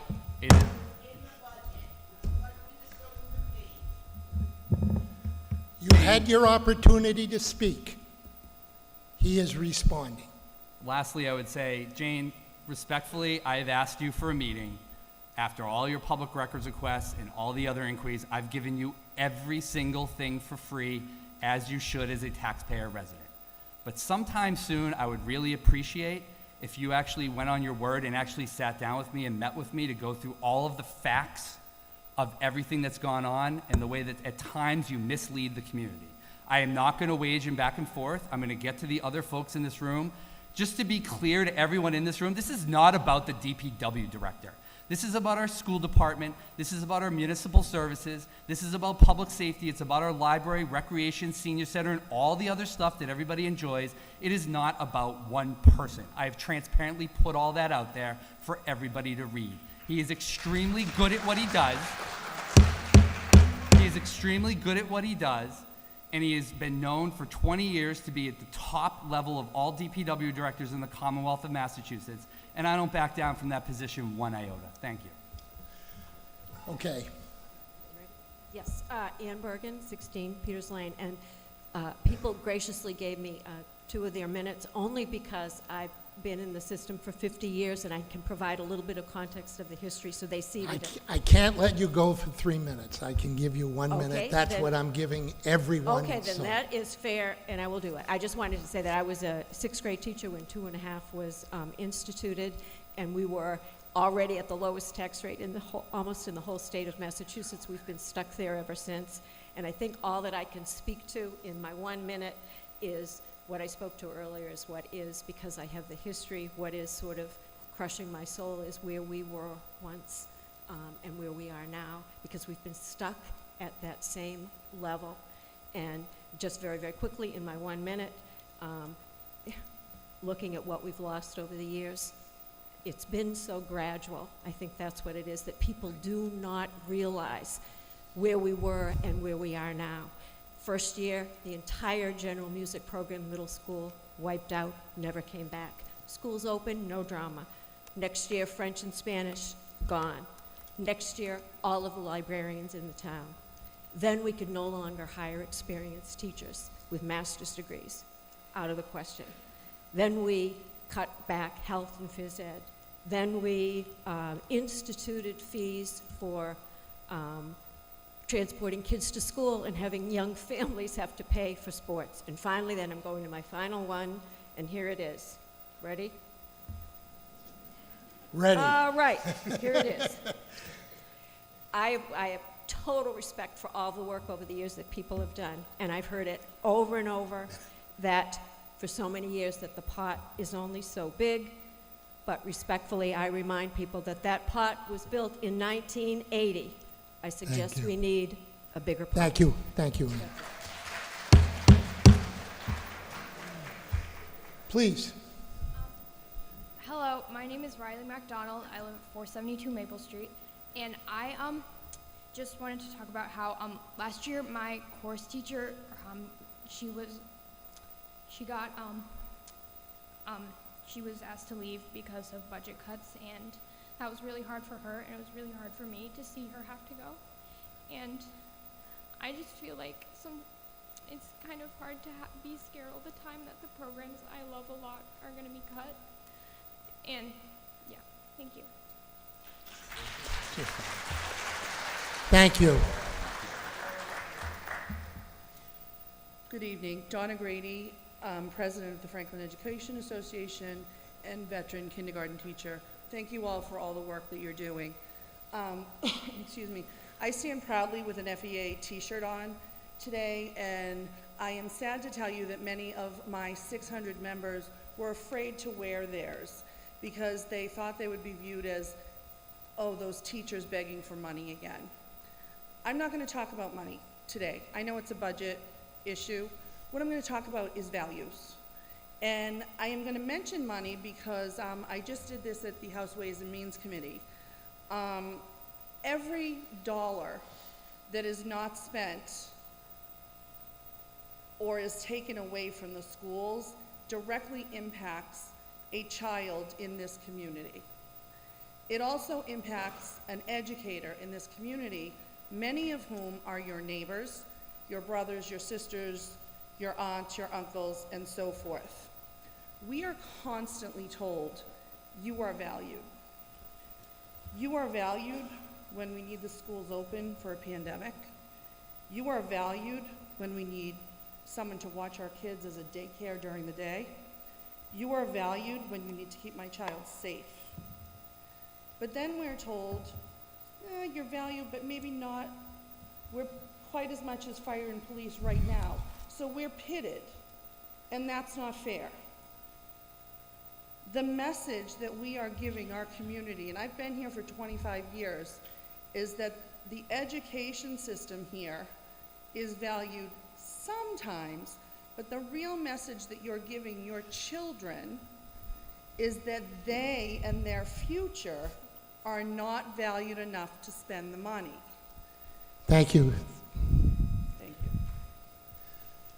Please, name and address. Scott Dragonetti, 17 Wadsworth Farm Road. Franklin, what's going on here? Why are we here? How did we get here? Isn't this a town that started the school district, built the first library in America, yet we're at the bottom 20% of funding for our schools?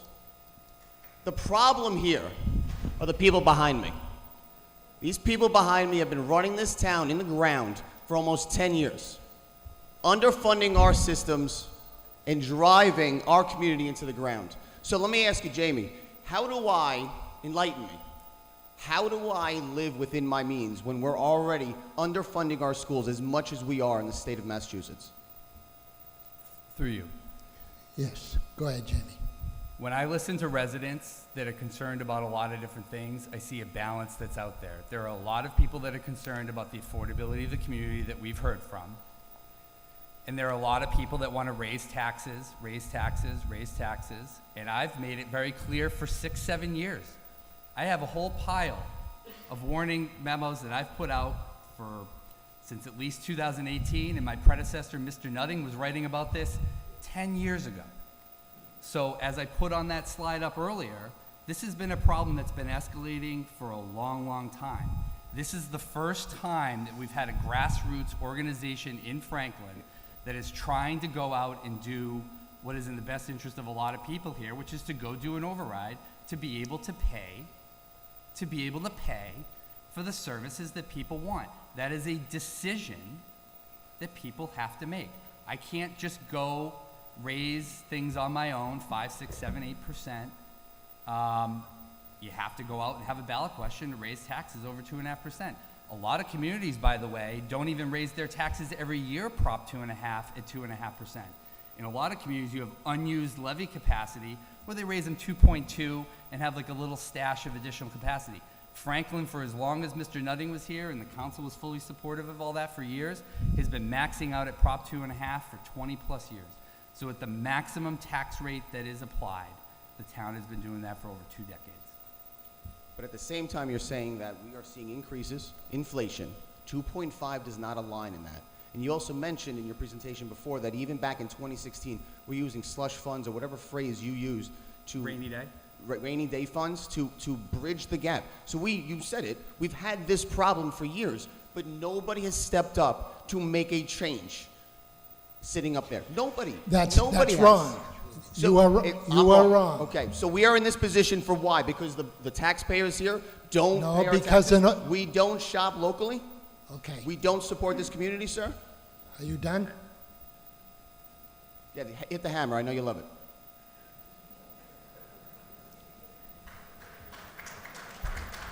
I will tell you, this is the first year that an override has been requested by the school department.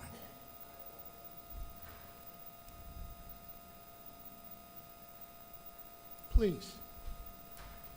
Ladies and gentlemen, Jim Bartrow, 99 Pine Street. I think what the purpose of this evening's forum is to determine public support for a vote.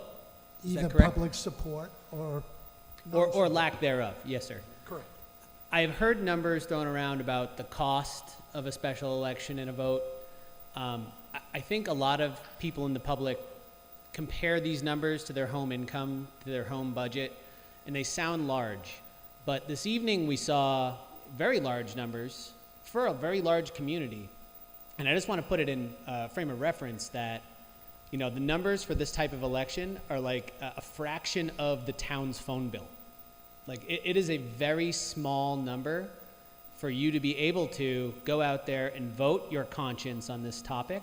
And I really think that's the purpose of tonight, is to decide whether or not, and to give support or say that you don't think that your voice should be heard in that way. But either way, I think the best way to solve these things is through a vote. So I would just implore everybody to consider that as they give their support or lack thereof. Thank you. Thank you. Yes, sir. Steve Arnold, 520 Maple Street. I wanted to say that I'm on a fixed income. I own my own home and I have expenses that are unexpected, but I was wondering, like what he said, how much is the override going to cost? I just wanted to know how much the override is going to cost, and it doesn't seem like too much to support kids on their way to success. If they, Thank you. if somebody puts the slides up on the deck, if somebody can put it up on the screen, it can answer that gentleman's question, and I'll just leave it up there so that people can just talk to that or comment on that. I'm next. Please. Susan Dusnap, 10 Garden Street. Thank you all for having this. I think this is a great meeting and a great venue. Okay, Tom, you asked a question at the very beginning. You want to hear. How much do you want to see on an override vote? Why do you want to see an override vote? And when? Well, I'll tell you why. My son's on his 4th math teacher. He's a junior in high school. We can't keep teachers. Come on. What are we doing? 4 math teachers? Thankfully, I got a smart kid. God. We've known this was coming. I was in the meetings as chairman of the FinCom in 2019. We knew this was coming. We're here. Let's do it. When are we going to do it? In June. because I do not want these kids going back to school in a more unstable environment than it is right now. And how much? $8.8 million. Thank you. Thank you, Susan. Do the right thing. Thank you. Thank you. Please, name and address. My name's Jake Swenson, and I live at 10 Buena Vista Drive. I was here at the budget meeting last year, and this is going off like what I remember, so it's like, don't misquote me or anything like that. No problem. From what I can remember, well, first, the Franklin Cultural Festival is on pause right now, right? Like it's not Correct. not going on anymore? Correct, maybe? The Franklin Cultural Festival was a volunteer-led effort by a bunch of citizens, and a lot of those folks that were involved in it, you know, whatever time constraints they might have had, or personal constraints, or family issues, they were just not able to go out and coordinate it again. We would love to have the festival back. Right, because I remember last year when I was at here and we were talking about it, and I think it was like above 50,000, or it made like 50,000 or 70,000, I can't remember. And then like a couple weeks later, it was like canceled. So I was like, well, what happened? So I was just wondering, like, what's the situation on that? Yeah. I know that doesn't really have a lot to do with, like. No, the short answer is there won't be any festival this fall unless, again, a group of volunteers gets on the cultural council and wants to put forth and make that effort go around. Okay. All right? Thank you. Thank you. Please, name and address. Karen Landers, 117 Union Street. As a Franklin resident, I estimate this override will cost me about $450 a year. I'm ready to say yes. I care about the kids in this town. I care about education. That's all I have to say. Thank you. A familiar face. Thank you. Denise Spencer, 59 Milliken Ave. So up in the way up there, we've been watching. So both presentations by both the town administrator and the superintendent had 81 million as the local revenue number, but then a little plus sign with the 29 million in Chapter 70. And we were just a little confused because that makes it seem like, you know, 81, 29, $100 million. And it also said Chapter 70 is included in local revenue amounts. I'm not sure why the Chapter 70 was included in the local revenue. If anyone could maybe explain that, because we were having a little bit of a discussion up there. Well, first of all, I think to clarify your first point, Denise, if somehow it was conveyed, I hope it wasn't, you know, if you take 29 and 81, you know, that's not 10 million or whatever, that the schools get. The 29, just hopefully to clarify for everybody, is embedded in the 81 million. So Okay. the 30 million or so is roughly, you know, whatever, 35% of the 81 million that the school committee voted on. So I hope does that answer one question? Yes, yeah, because there was some discussion up there, like, Yeah, oh, that's 81 definitely plus not the 29 case. If equals that were the 100. case, we wouldn't be here. Yeah. You guys would have Sue would have had one math teacher for 14. You'd have more money than you ever had in your life. We'd have diamond encrusted, auditoriums here. But on the second question, Denise, I don't understand the question.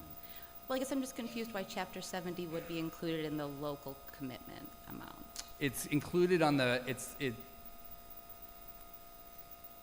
so there's two parts to it's in the state aid category on our fiscal forecast. It is not included in local receipts. So it's not included as local revenue. It's under state aid.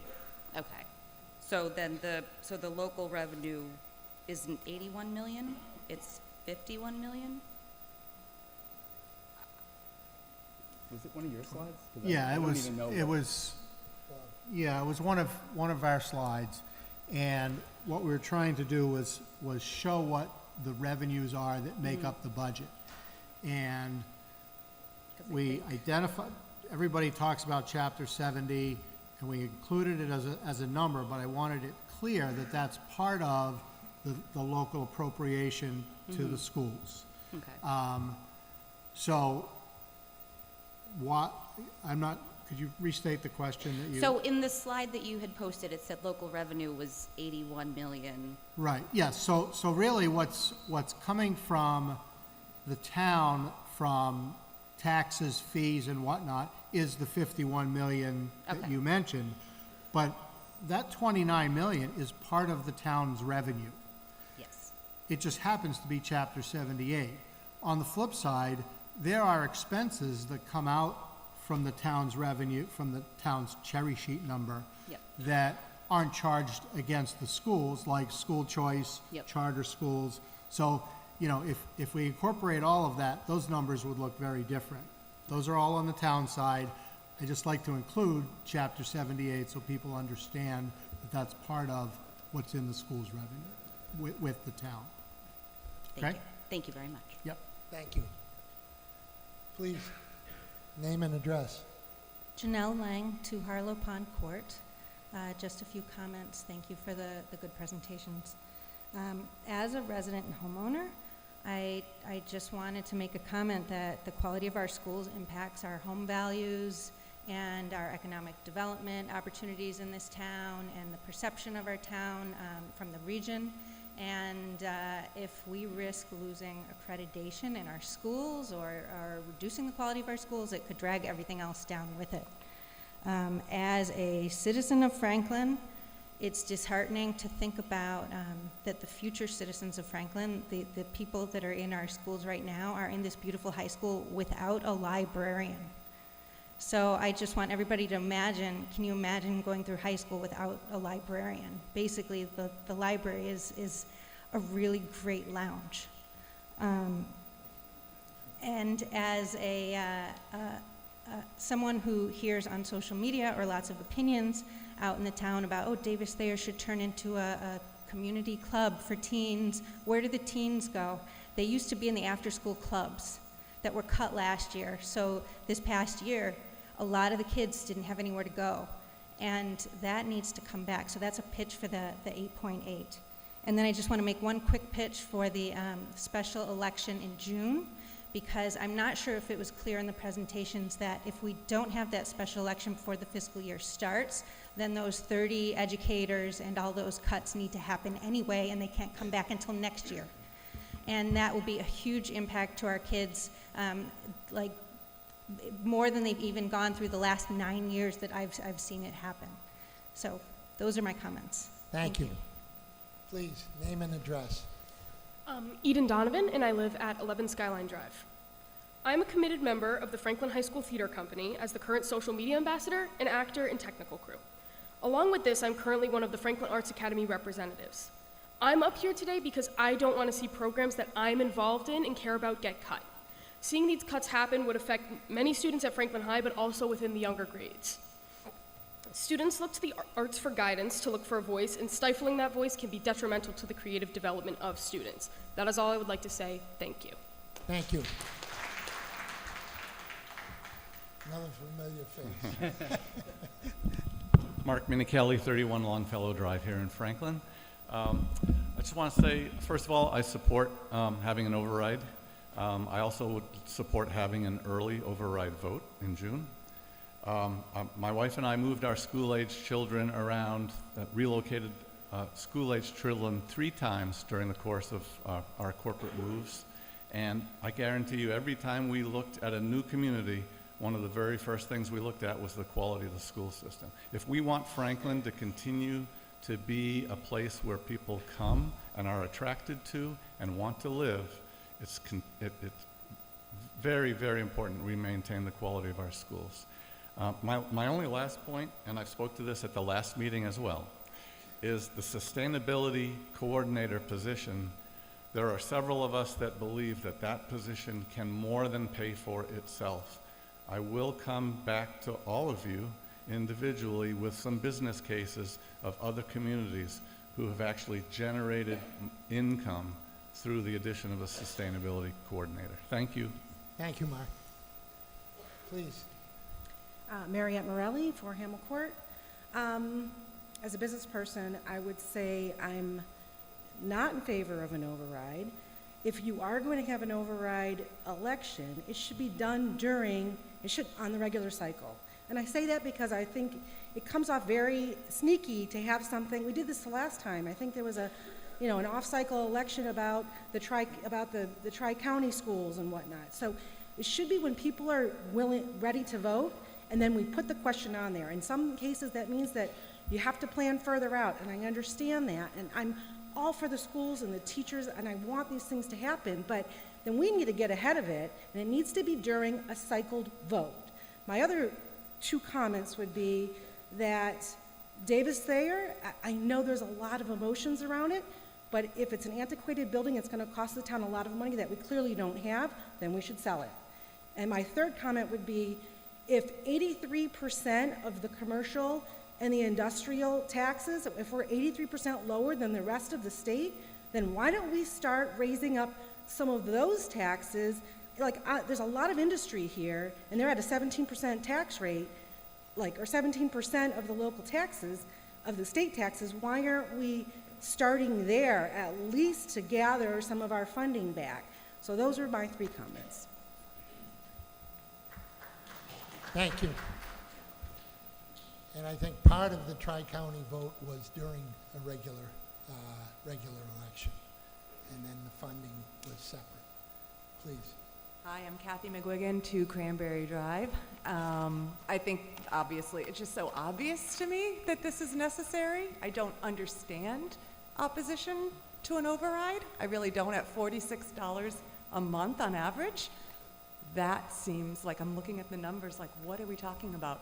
My son plays football, my daughter runs cross country and track, my son plays basketball, and he does unified track. Okay, so 3 season sports. I'm doing the math. I'm going to pay a lot more than $46 a month. I already paid $400 for football, $250 for cross country, $250 for track. I'm a social worker, I'm not a math person. But you guys get the point, right? And then now we're talking about $1,100, you guys, to ride the bus, times 2 kids potentially, because a lot of us have 2 kids. That's a lot more than $46 a month. So what is going on? What is going on? I don't get it. I don't get it. Tell me, like $46 a month. I just don't get it. And then lastly, I've lived in California, Rhode Island, and other places in Massachusetts. Our taxes are so low here. It was used by our realtor as a selling point when we moved here in 2017. And look at the tax rate. Oh, isn't this fantastic? And I thought to myself, no, probably not. And here we are. Thank you. Sir. Anthony Tufo, 204 School Street. That young lady stole a lot of my thunder. But I think there'll be a lot of that tonight. Yeah. I moved to Franklin 5 years ago when my son was an infant. And I landed on Franklin because of the school system and because of the community that I heard about from people that had lived in Franklin. So when I saw the tax rate, it almost didn't make sense to, like, why is it, this seems, it's too good to be true. And in the 5 years I've lived here, it has been too good to be true. I love living here. But now that my son Nolan is entering kindergarten next year, to hear all of this and to hear, like the poor teacher next year having 24 versions of my son, I've had nightmares. Like, that's a nightmare for me. So yeah, it's a no-brainer, and the pettiness over how it should have been done and when we should have been notified, I think we just need to set that aside, because the amount of money, like just the bus route alone, like we would be saving money by doing this if you have a school-age child, and if you don't, well, think about the poor teacher having 24 versions of my kid. So thank you. Thank you. Yes, sir. Yeah, hi, Dan McCarthy, 129 Oak Street. I live across the street from the grade school. I think one thing a lot of people here don't realize is that I bought my house here years ago, all right? And I'll say it's worth $550,000, $600,000 right now. I didn't get a raise. The house is worth more. I'm paying more in taxes than it was a few years ago, okay? I'm not blaming anybody here. That's just the way it is. It's gone up 2.5% a year, all right? What you're gonna realize is a lot of people out there, that have owned their house for a while. They've owned their house, it's gone up in value. The only way they can get the value out of that house is to sell it and live in their car, okay? The reality is that we're paying more and more every year. We even have a rain tax now. The water that hits the roof of my house goes off, magically goes way over to the Charles River without landing in my yard, okay? I'm not sure how that works, but apparently that's the assumption, because it's an impervious surface. It doesn't go into my yard, it goes way over to the Charles. Every year, something is coming along, we're getting nickel and dimed. Those nickels and dimes add up, okay? Like I say, I'm not blaming you, you're dealing with your budget, I'm not gonna get into the nuts and bolts of that, right? But a lot of people have to realize that there's a lot of people out there that can't afford what they could afford just a few years ago, living in their same house. They're living in their same house. Now, if you want to do an override, do the override in November. Why spend another $30,000 to try to do it in June when you don't even have the numbers together? Do Thank it you. in November. Thank you, sir. Please, name and address. Shannon Nealon, I'm a Franklin resident. I think it's a little weird that we kind of all come up here and maybe belittle people who can't afford the $46. It could be a lot to people. So just when we're making our comments, let's not be so flippant about other people's finances. With Jamie's comment, and no clapping. We obviously need better education in here because nobody can follow the rules. No clapping, not hard. When Jamie mentioned that he was a no guy, I loved that. My kids will tell you I'm a no guy, great simpatico, right? But I think that we need to marry, it makes me a little nervous when we say at some point we have to start living at our means. And then I felt a little more nervous when Lucas said it's either we have this override or we start cutting somewhere.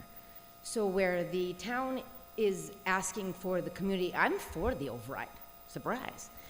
Not now, I think November's historically better attended and that's when you're gonna get everybody to come out.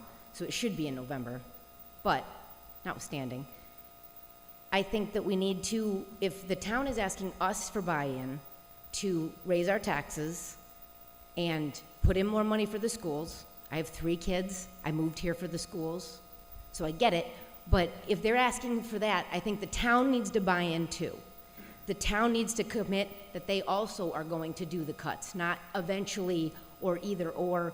We need a buy-in from both. We'll buy in, but you guys need to buy in as well. And you need to make some cuts now, not later. Thank you.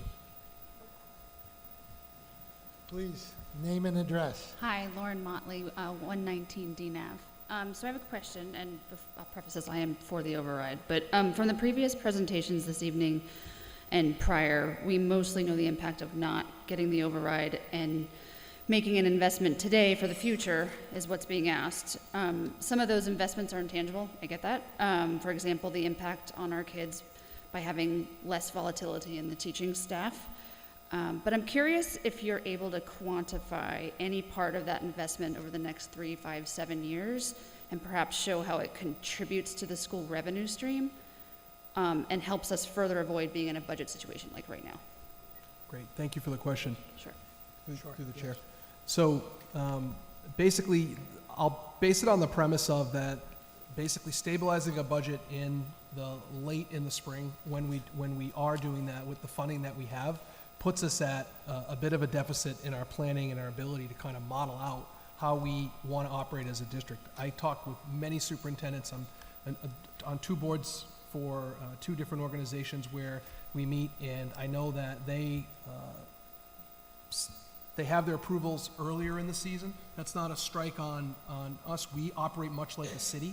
So I would say that with, that's not unlike other cities. But as a town, which we consider ourselves, in order to do the planning and field the team, what we struggle with is by the time we have our number, and typically, as you saw historically, the number requested has been more than what we've taken in the town. And that's pretty factually documented. Town Administrator Helen has referenced that. He put up the slide, but it's been an ongoing concern and issue that we've had. I will say that the time that we spend really trying to figure out what the team will be, what the number will be for our budget every year to reconcile that, and then end up with the team of administrators that we have to sit in the room in June and May and June to really hash out what that looks like every year is time that in a different district, if you have a healthy, stable budget, you're planning, you're thinking ahead of how you're going to that. So the investments, I mentioned on that chart that had the left and the right side, one side was about preserving what we had, and it had in there our advanced placement courses, a variety of other arts electives, other pieces to the, basically the programming that we want kids to have access to as they go through. On the flip side, do you want to? No, I'm gonna comment in a moment, so Okay. I'll let you finish. I'll just finish this one last point.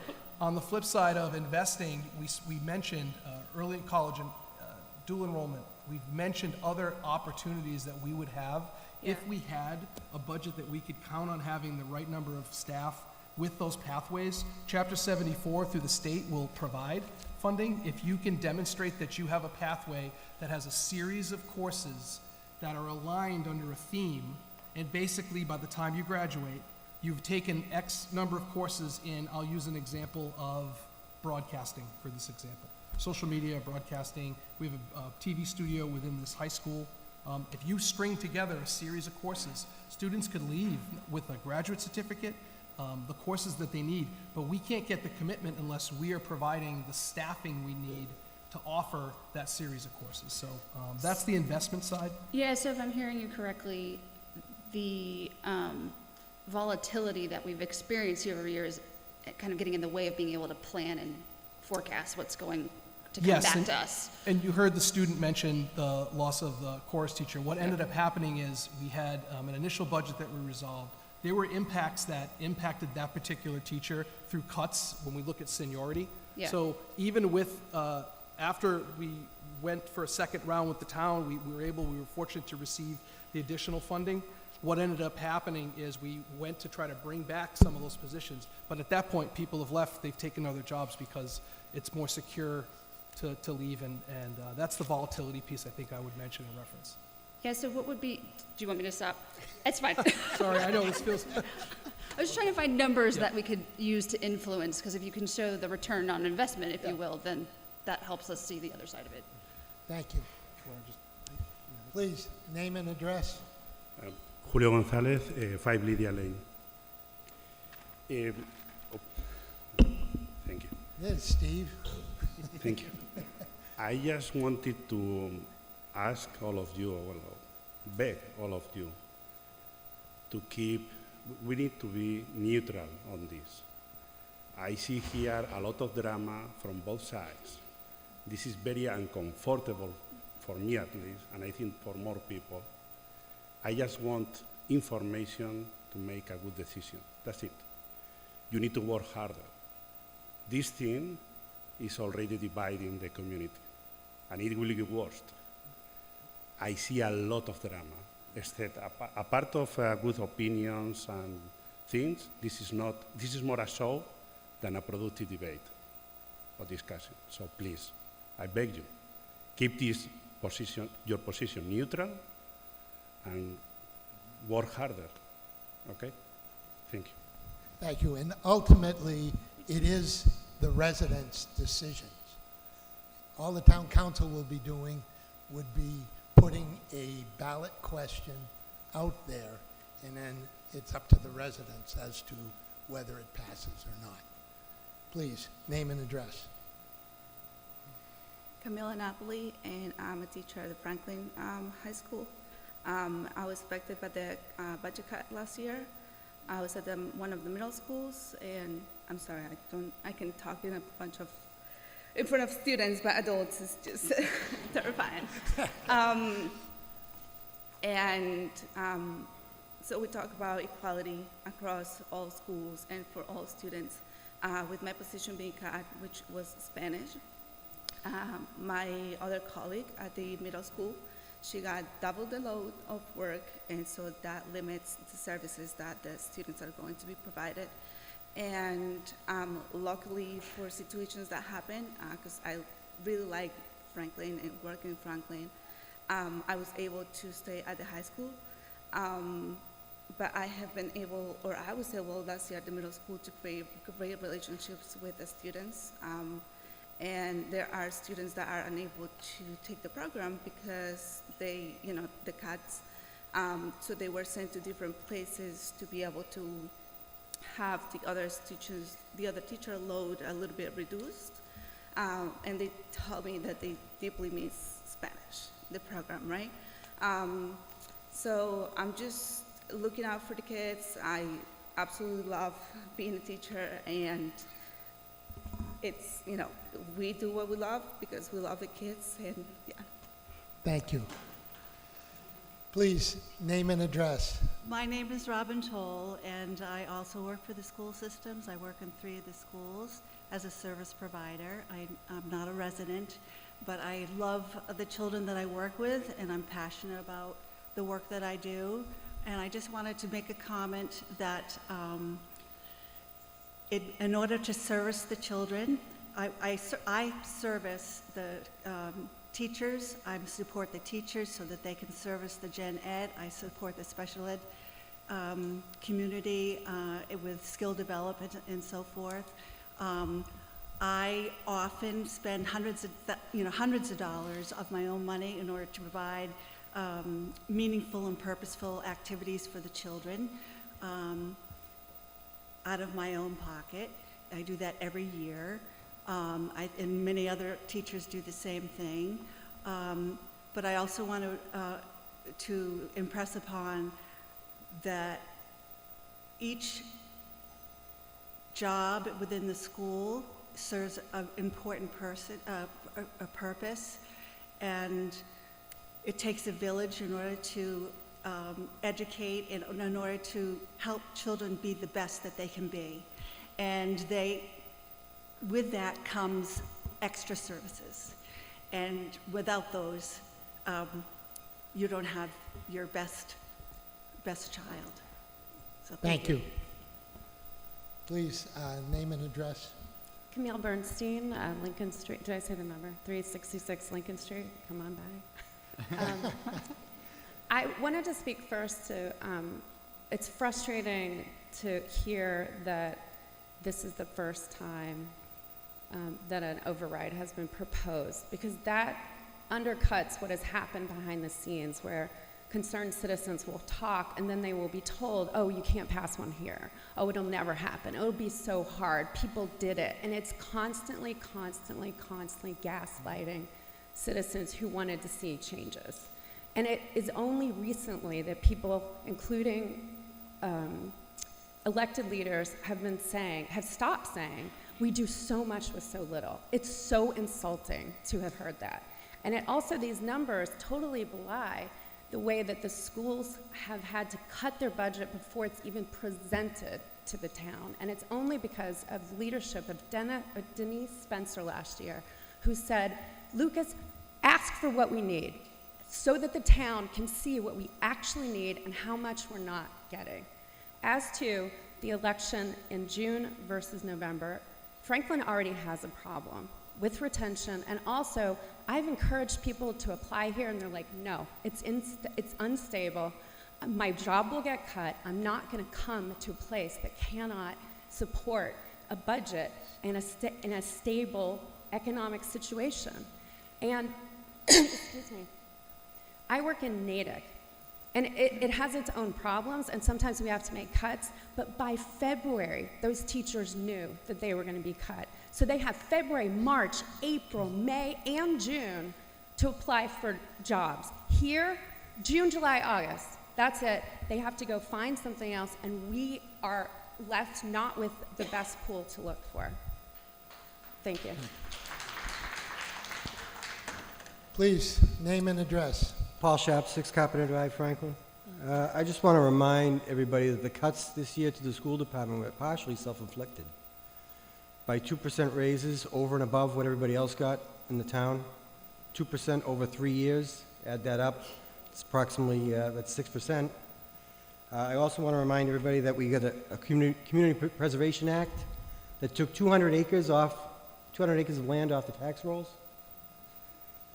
I just paid for an override last year. I didn't even vote for it. The stormwater fee. That freed up $1 million in the general budget. We talk about low taxes.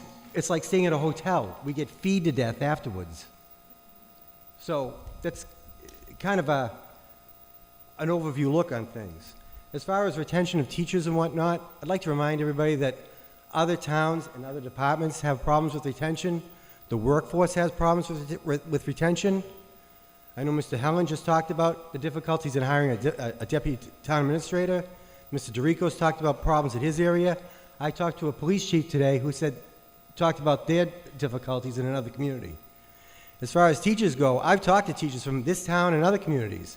You couldn't pay them enough to have the job. Forget about dangling more money in front of them. So, thank you very much, Mr. Chairman. Thank you, Paul. Name and address, please. Hi there, I'm Patty Dolan, 35 Town Line Road.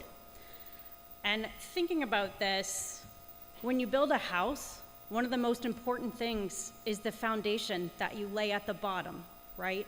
And we heard Dr. Bergen speak to all of the cuts, the chipping away at this foundation that has happened over the last 10 years. It's not that we haven't been living within our means. We've been cutting and cutting and cutting, and we're into bone now.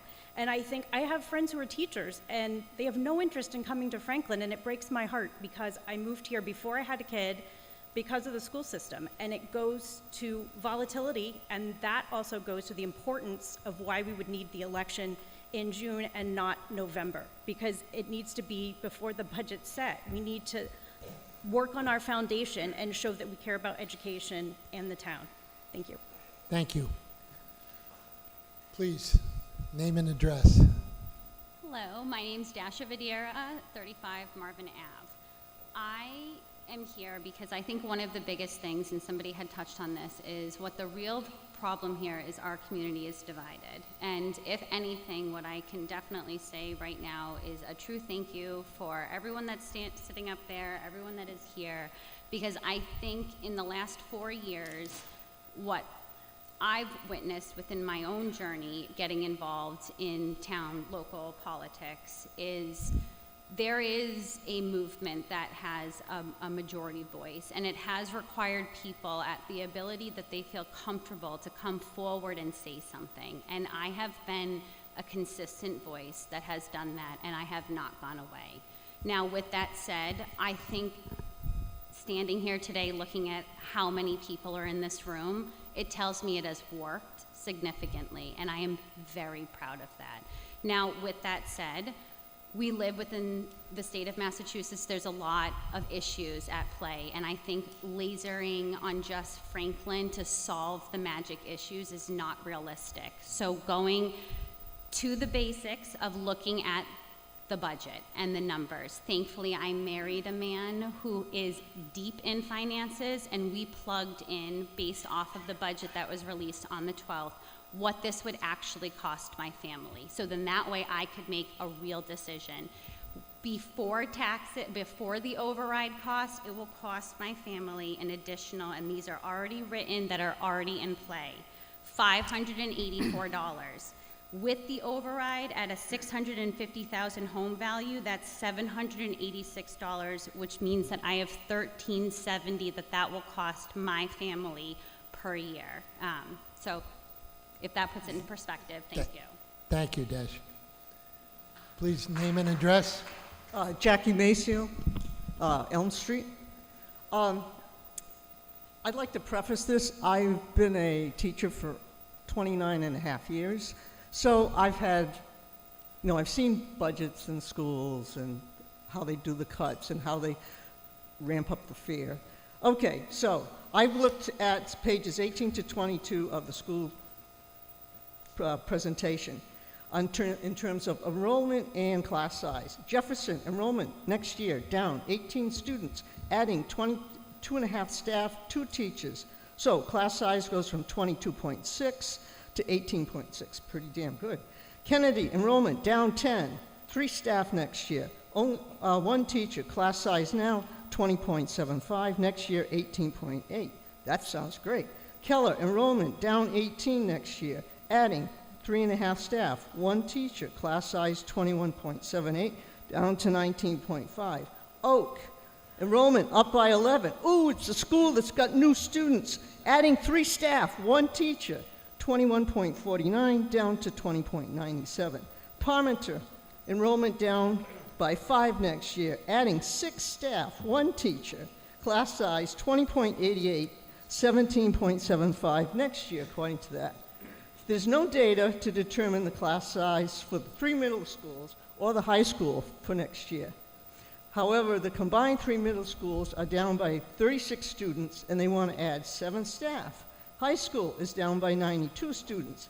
They want to add 3.5 staff. So I have a little question about the fat in the budget. And then you go to the central office where the superintendent Jackie, is one, finish 2 up. assistants, 2 directors, assistant director, 2 of those, a business administrator, a school of business administrator, a payroll administrator, human resources, athletic director, some technology people. Jackie, I think we we understand. Thank you, Jackie. 8 administrative Jackie, assistants. thank you. You're in the wrong department. You don't have enough assistants. Thank you. Jamie. Can I just respond to a Sure, few of you those? Thank you for outlining all those, Ms. Maciel. I will say the additions this year that were added and the number, I appreciate you mentioning, because I didn't have the slide up on the class averages. 18 is where we want to be. We're asking for an override to get back to stability. We cut 16 teachers last year. We're looking at 5 back at the elementary K-2 level to bring those class sizes back to where they should be. And if people are sending their kids to school in grades K1 and 2, I think you have an expectation that the class sizes are within a reasonable range. So that was the first piece. The other piece is we educate over 4,700 students of a variety of levels and needs, and it does require a staff, not just a leadership staff, but a teaching staff in order to educate them. I stand by what we put in. I'm not into performance, and any number that we've given you is based off of what we've determined we needed. I would have loved to have put it. We had the Tale of 4 budgets. You heard it referenced earlier. There was a higher number in there, and some people have advocated for that. We really tried to come in with what we felt was a logical number that accounted for the difference from what we said we needed in level service plus what the town administrator was able to commit to in a recommended allocation, and that's the difference, in addition to the facilities adjustment that you saw of $500,000. That's where the numbers are all based off of that logic, and I stand by the goal, which the number one driver we mentioned in there was around trying to get class sizes back to where they belong for our district. Thank you. Please, name and address. Hi, Ann Veluzzi, 2 Elm Street. I have a kindergartner and a 5th grader at Keller, and I will say the kindergarten classes at Keller are 23 and 24 students. And I agree with the man who spoke, 23 of my kindergartner, I just, thank you. There's a reason, I'm a teacher, but there's a reason I don't teach kindergarten. Takes special people. You mentioned that if we did not get this override, that this time next year we would be in a further deficit. If the vote was in November instead of June, does that mean it would apply to the following fiscal year, not this upcoming school year, which would mean we'd be in a further deficit? Jamie, you want to address that, please? It doesn't. Okay. So your first July and your 2 bills in quarter 1 and 2 are estimated bills, right? And so regardless of when the vote would, it would be impactful for FY25, and it would be on individuals' real bills in the winter and spring bills that you get in January and April. So regardless of when that vote is, that's when that tax would be applied at both times. But we would still have to I think the issue... plan to cut staff for next school year in order to plan accordingly? I mean, that's a question really for the school business administrator and the superintendent about how they would get through the assumptions on that. I think the superintendent's made the argument in the school committee that if you don't have that surety, right, on July 1, it impacts their ability to be able to do that, to be able to make sure that you have a stable environment on September 1st. you know, and I think the optimum situation, I think what, according to them, is to do that, so you don't have to play shell games and then make assumptions later on down the year, and then try to figure out and, you know, try to really figure things out later in the year. But in terms of what the taxpayer sees, the actual will be on the January and April bills in the winter and spring. That's what I thought, but I saw the question posed a lot on the Franklin Facebook pages, so I wanted to get clarity. Thank you. Thank you. I'm for a June vote, by the way. Thank you. Yes, please, name and address. David Doherty, Dean Avenue. Teacher here in Franklin, about 25 years and beyond. Ask me now, not November. I'm asking you to put the vote to the people. Jamie, you said it's up to the people to decide. That's right. I'm asking you to ask us now. The schools and our kids, our children, are in crisis. They were born with the iPhone in the crib.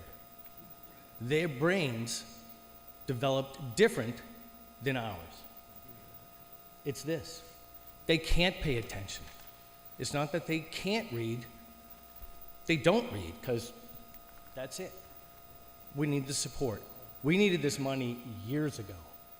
The financial cliff for the community was 5-6 years ago. The pandemic money carried us through. We want the quality of life in Franklin to be what we want. Please ask me for the money in June. Thank you. Thank you. Please, name and address. Jake Blanchard, East Central Street. I had heard this question from a friend's parent and really interested me because I was in school today and I know people in some of the other departments. If the override were to go through, the money the first year would go to the school, but I was wondering, in the following years, would it be allocated to other departments? Jamie? Incredible question. So what ends up happening is the override is spelt. Usually what happens is you know, and this is more from a taxpayer expectation perspective than necessarily a legal requirement. But that first year you do an override, usually you tell people, say it's $5 million, and you say $5 million is going to go to X, Y, or Z. And that's clear to people because before you vote, you want to know, I think several people, you want to let people know the information so they're not left to Facebook to figure out what's going on, right? You want to put out information. I think Julio mentioned that a little while ago. In year two, the money, unless it's agreed upon, in this case, between the council and the school committee, as to how the revenue would be divvied up in year 2, 3, 4, and in perpetuity, 100% of it goes right back to the general fund and can go through the regular process. My personal opinion is, maybe professional, I guess, is that you really want to make sure that that is spelled out. One, you give greater clarity to taxpayers about what exactly the deal is, and two, you don't get into hypothetical scenarios in year 1, year 2, year 3 about where that money's going to go, because as you just pointed out so well, not having that clarity kind of lends more competition for those funds. So in my view, professionally, it's very important for us to go through an exercise, hopefully after this meeting, that showcases to the public X amount of dollars for FY25, and then FY26, here's the deal moving forward and why. Thank you. Thank you. Please, name and address. Brian Gustafson, and I'm going to turn the microphone this way a little bit. I have been a teacher in Franklin for 24 years. Between myself and Mr. Barrett here, my lovely helper, we have probably taught half of the children here in Franklin as elementary music teachers. And Superintendent Giguere, you talked about the tale of 4 budgets. I gave my daughter an art project. So Mr. Barrett's going to hold up a painting, which is a portrait of my son, James. He is in kindergarten. And I gave my daughter as much time as she wanted and as many resources as she could, and she came up with this portrait, and she loves this portrait. But then a few days later, I said, I'm going to give you the same canvas, but I'm going to take away some of your resources. I took away her paints, and I gave her colored pencils, and I only gave her, her first painting took 1 hour and 20 minutes. I only gave her 40 minutes to make this next painting. I took away some of her resources. She was still happy with that one. But then I gave her the same canvas and I took away some more resources. I cut her time in half again to 20 minutes, and she could only use pencil, and she came up with this one. Still kind of looks like my son, but she wasn't very happy with it. And then yet again, because I'm a teacher, I took away her resources again and gave her the same canvas with only 10 minutes, said she could only use pencil and she had to use her non-dominant hand.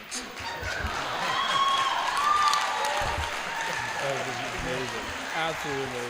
Hold up that one. This, for the camera, and I'm speaking to all of those parents out there who have kids in high school, middle school, elementary school, and please, preschool parents, know, what is the portrait of your graduate going to look like?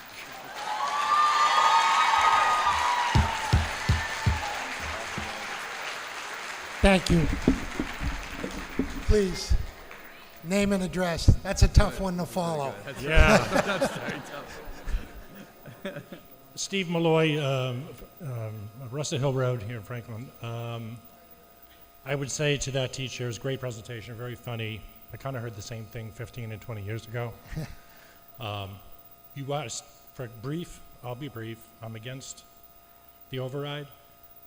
I think you need to provide more alternatives and options. We heard about 2 options. Binary 1, we pass the override, everything's okay. Or not so great, but better. Or draconian cuts here and there. No discussion about any other options across the rest of the town budget. What else could be done? You know, just not even on the table. So we're all left here arguing over that. Fast question on budget override. I'm against it for June. I'd like to know, have we ever done a budget override vote in June or off cycle other than November? Yes. Okay. We have Did it in the pass? past. Okay. Yeah. I'm sorry? It did pass. No, we've only had one override, actual override that passed. Right. We've had a few that failed. And the one that passed, did that happen off election day? Was it a special election? It was 2008, 2008, 7? And So June of 07. I'm not sure when it was, whether it was off cycle or I think not, but probably, some because, of- yeah, there some was of a the presidential election in November of '08. And then also, some of the debt exclusions, which obviously different that we have built schools with, some of those have been off-cycle. as Okay, well. my point is just the optics of it.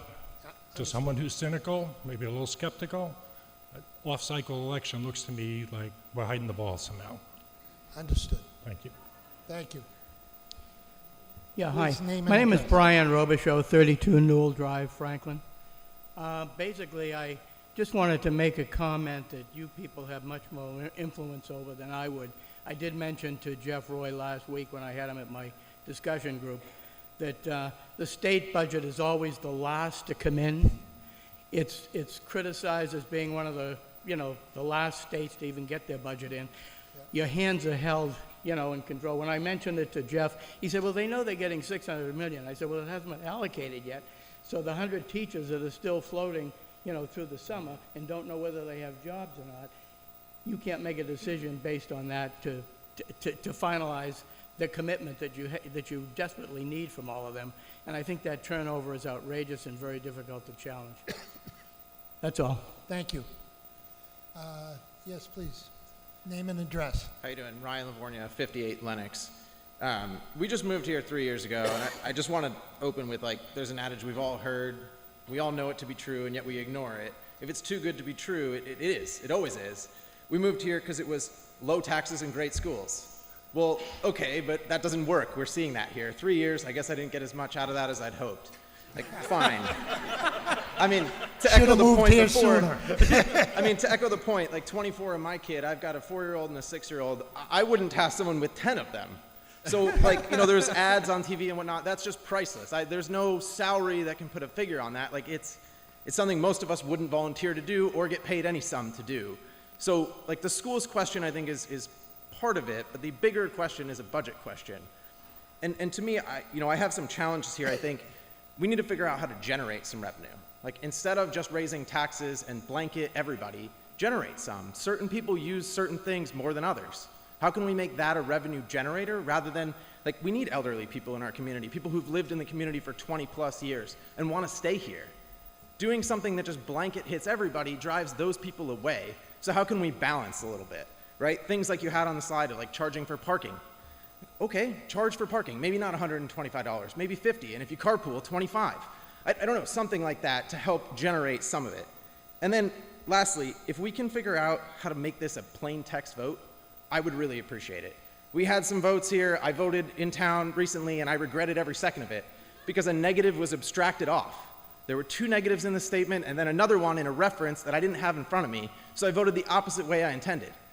Just make it simple. Thanks. Yeah, thank you. Please, name and address.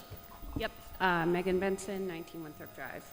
So this is not an anti-override comment, this is an anti-special election comment. The information that I'm about to share comes directly from the Mass Department of Revenue website. Of the 4,495 override votes in all of Massachusetts to date, only 7 have asked for 8 million or more. This means that an ask of 8.8 million, maybe that's what we're calling it, we still don't have a number, falls into the 0.15% of all overrides that have gone to vote. This means that this override is among the greatest override amounts that has been requested in the history of Massachusetts. Given this, we need to realize the enormity of this ask and allow Franklin taxpayers to digest the override information, weigh the pros and cons, and make an informed vote in November. Thank you. Thank you. Name and address, please. Monica Linden, 9 Secret Garden Lane, and my question's along those same lines. And this is, Jamie, you said this, like we should have a report or a understanding between the taxpayers and the town on how the money is going to be spent and what's going to happen. Lucas talked about plans to possibly close the school. Those should be understood before we're asked to open up our wallets. And I was wondering if we delay, how long does it take to get to that point? And if we delay to that point, what cuts would we actually see before that happened? To be honest with you, I could write that document in a few hours, so I could have it tomorrow. So can we get it tomorrow? I need. Actually, yes. Actually, yes. The Because answer- Monica, I know you know well. I'm pretty well prepared for these things, but I mean, I think ultimately, why the superintendent and I are up here is because the school committee and the council eventually have to agree on that type of thing, right? And so, I'm hopeful that after this meeting, And we can there'll have be all enough of support. that and digest it Right. before we would vote in June. Right. Yes. Oh, I sincerely believe professionally, and I think my colleagues would also say the same thing. Those who have been through experienced, override and campaigns before, is that if you don't have that kind of materials, then you don't give clarity to voters, and voters are going to vote no as a default. I will say also, just for the record, and I've said it many times at a couple public meetings, and I know the superintendent has as well, the information that I can put out as an actual paid employee and the information that Lucas and Bob can put out is very, very limited, right? Some of it you've seen here tonight. Oh, they're still putting us up there. Can we go back to the overhead? Yeah. Thank you. Like this type of information is within the confines of the law. We can't advocate for or against anything. We can't put out materials that lend itself down that road. If a ballot initiative was to go on, we put out basic facts. It's very, very limited. And then it's up to, pro campaigns and against campaigns to go out and really do a lot more of that work. So just so folks know, we can't put out everything. Right, But right. in I terms just of think how a the lot money of gets us- divided up and what Right. is it going to be spent for, all that stuff is within And the bounds. subsequent year thoughts as well? I'm sorry? Subsequent year thoughts? Exactly. Yeah, subsequent years. Absolutely. Yeah, I that think is we all need within that. bounds for us to It's put out. really hard to make a decision without that, so. Yep. Thank you. Monica, Absolutely, just to take that a step further, the chairman of the school committee and myself had a conversation prior to this meeting, and there will be a discussion tomorrow about an MOU, which is basically a memorandum of understanding. In direct response to what you're saying, we will have that conversation. The school committee will see it next Tuesday, the council will see it next Wednesday, and the community will see it there shortly thereafter. How's that? Yes, thank you. Okay. Can I add one more Sure, piece? please. Just to piggyback on what Jamie said, Monica, there's two things at play. I think both have been discussed for a long time. One is around the budget and the fiscal, basically the funding deficit we have, and the other is around our facilities, and both have been discussed and have been discussed for multiple years. So I think both need, I said this earlier in the meeting, both need to be solved at the same time. One, you can't just do a reorganization of a district and expect you to solve your budget woes. On the flip side, you can't sustain a budget just by operating on an override. I think both need to happen in conjunction with one another in order to demonstrate some fiscal responsibility, educate our students within the facilities we need to do that effectively, and then also look at the budget gap, because it's not, it can't just be solved by one factor like closing schools or just an override. I think you have to look at both of those in concert with one another in order to create a sustainable model for us, because I don't want to be up here every 2 years to go through this. I think we want to try to course correct and set this straight for the district and for the community and the town, which we are all a part of as an ecosystem. So. Thank you, Lucas. Okay, thank you. Name and address. Yeah, Steve Dadarian, 10 Regent Circle, 40-year resident of Franklin. Both of my sons went through Franklin schools from kindergarten through their senior years. Both went on to college. Both have wonderfully successful careers. In no small part is this due to Franklin schooling. It's a safe community with good schools. I think that's its MO. We have a beautiful high school, but it's nothing more than a pretty museum if you don't fill it up with adequate numbers of teachers and have small class sizes. So I'm fully for the override. One last thing on the idea of a sustainability coordinator. Quite a few towns around us now have these. I think it needs to be understood as a revenue-creating device because they pull in far more in grants than their salary. So I would hope that that still stays on the table. Thank you. Thank you. Another familiar face. Steve Sherlock, 13 Magnolia, Franklin Matters reporter, and Community Information Director for Franklin Public Radio as well. For point of record, answer to the prior question, May 22nd, 2007 was the one only successful override vote passed. That was in May 22nd, 2007. The override history is available on Franklin Matters. There's a tab for it. Unfortunately, because of the links with the town page is changing a couple times, and I know Jamie's promised that he'll keep the links better going forward, but you can't find it on the town page. What are you doing? You can't find it on the page. Thank you, Steve, for hanging Jamie out to dry. Jamie's the webmaster, too. The website links are my fault, too. Please, name and address. Hi, Susan Robach, 38 Philomena Way. Thank you all for hosting the forum this evening. I was a school committee member in 2007 when we passed the last override. There was one after that that failed. But, you know, the theory has been, you know, Franklin is resistant to passing overrides. Ideally, what we should have done was pass many small overrides over the course of the years.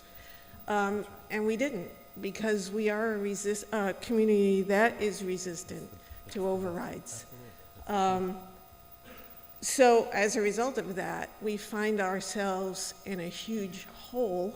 Now, I don't know every line item in your school committee budget like I used to, but I think we forget our history, and we're basically our own worst enemy. We put ourselves here today because we didn't pass all those smaller overrides over the course of time. And one other thing, you know, someone talked earlier about draconian cuts. You know, they're draconian now because we've forgotten about all the many cuts that we've made over the course of the years that we didn't ask for those smaller overrides. Thank you, Susan. Please, name and address. Diana Bodsley. I live on Alpine Place here in Franklin. I've lived here for quite a while. I want to read the push for the special election in June. makes no sense at this time since the question can be added onto the November election without requiring the town to spend money it claims it does not have. I keep hearing live within our means. Those pushing for a special election in June have not been transparent in their push for such. Most folks have been silenced by one, since many questions have been blocked and left unanswered at this time to continue this rush vote. Since many, excuse me, people, since many questions have been blocked and left unanswered at this time to continue this rush vote and expense is unwarranted. Therefore, I am not in favor of a special election for this override of Proposition 2.5 in June, and I welcome the question to be included in our November election. And I would like to add that it is a hardship on my family to add this 2.5 override on top of all of the other taxes that are coming down. I am living in a deficit right now, my family. I know many people are living within a deficit right now and trying to live within our means. And I do think that we are a bit top-heavy in our government here in this town, and that could be looked at, and also top-heavy in other avenues. Do we get to apply for a 2.5 override for our families? I would love that. Thank you. Thank you. Name and address, please. Steve Pizzella, Downingwood Drive. Thank you, gentlemen and ladies, and for the opportunity to speak tonight and tend to farm all your time. I know you probably worked a long day already, and it's going into the night, and what a great tribute it is to the town of Franklin, I believe, to have so much interest here in the town.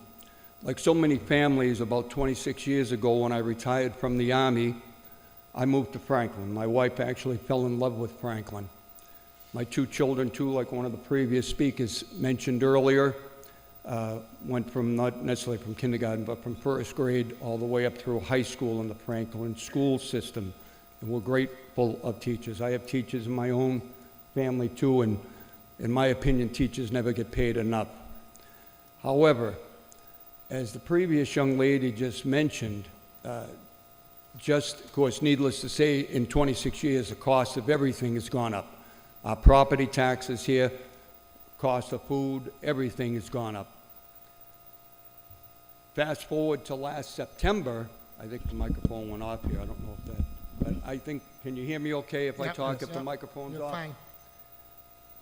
Fast forward to last September, a couple of things that I'm sure all of my town's friends here encountered also were mentioned in about the 28th page of the 32-page town newspaper. It was announced that our town was going to host some migrant families in conjunction with the countries in the state's desire to do so. In my opinion, I tried to find out some about that. I asked down to the town, are our taxes going to be affected? Well, we're not sure. We're trying to get federal funding. Perhaps this is the wrong forum to bring it up, but I believe Mr. Hellman brought it up. That's all cumulative. You know, the school department, sir, and thank you for all of your help. You're asking for the 2.5% override. Some people, there were people here earlier mentioned, well, what's $46 a month? $46 to some families is a lot of money. Most people that haven't bought an electric car yet can see that gas is approaching almost $4 a gallon, probably by the summer. Everybody goes to the grocery store. By one economist, You need to proposal, finish. You need to finish. they mentioned that the cost of living has gone up 15 to 17%. Where is it going to end? I love Franklin. My kids love Franklin. My wife loves Franklin. I'd like to die in Franklin, but I don't know if I can afford to do that. I don't mean to sound dramatic here. I'm not planning on going anywhere soon, but, and I hope God has a longer plan for me than that. But what I'm saying is, please, as a last resort, ask for more money from the townspeople. I love the kids. I believe in kids' education. I was a junior ROTC instructor. Thank you, sir. Okay? I have to So it's not that we don't like kids if we're not for the 2.5. It's just cumulative with everything else. Thank you. Thank you for all you do. Thank you. Please, name and address. Hello, I'm Stacy Field. I'm a resident. I'm a school psychologist here in the district. I have 2 kids in the district. And I very much appreciate the discussions of needing to do so much with so little. I could spend my time here talking about the need for counseling support and activities and how this is impacting not just teacher morale and staff morale and their availability for students, but how students are showing up every day. But I actually have a more minor sort of technical question to ask regarding the June possibility of an election. I know there's a cost associated with that, but I'm wondering if we could also speak to the cost of having to let go of and then search for and rehire and cover unemployment for the teachers that are being let go, and if that compares. I would just reiterate the point that you made at the end is around the opportunity cost to rehire folks who leave in this environment. It does take staff. We experience it. I know we're not the only department that does, but to rehire or onboard and train and post and screen and go through that entire process is a cost as well. So if it's not related to it in this particular, in your example, and what we've talked about a June election and the costs associated, I'm finding, and I think Mr. Helen brought it up earlier around the bandwidth we have collectively and the need for the positions that we have to get the job done. We spend 117, the day I took the keys to that office, there were 117 vacancies that we worked all summer, provided updates, and finally were able to close that, but it took that long. The last point I would make to Chairman Mercer, if I could, in 2007, when that was on the docket, I remember I was an interim assistant principal. I mentioned this at Joint Budget Subcommittee. And I remember I was in the room, the superintendent was going through an exercise, and my name ended up on the board because I was an interim, I was acting assistant principal, but I was still a teacher if you look at the code in Munis. And basically, I remember seeing my, and thankfully the cuts did not go and hit me. It would have changed my trajectory, but I've experienced it from a few levels, and I remember thinking, ooh man, I have information I probably am getting sooner than I should, but I need to be thinking, do I need to go find another job, or how it will look at that point. I stayed because I said, if I don't, I want to be here, I'm going to roll the dice, and it certainly has worked in that favor. But anyway, just to point out a couple of thoughts that were brought up today. Thank you for staying, Lucas. Please. I'm Olivia Ojuku. Name and address, please. I'm Olivia Ojuku, and I live at 73 South Street. There's been people have talked about cutting things instead. I go to Remington, and I'm in 8th grade.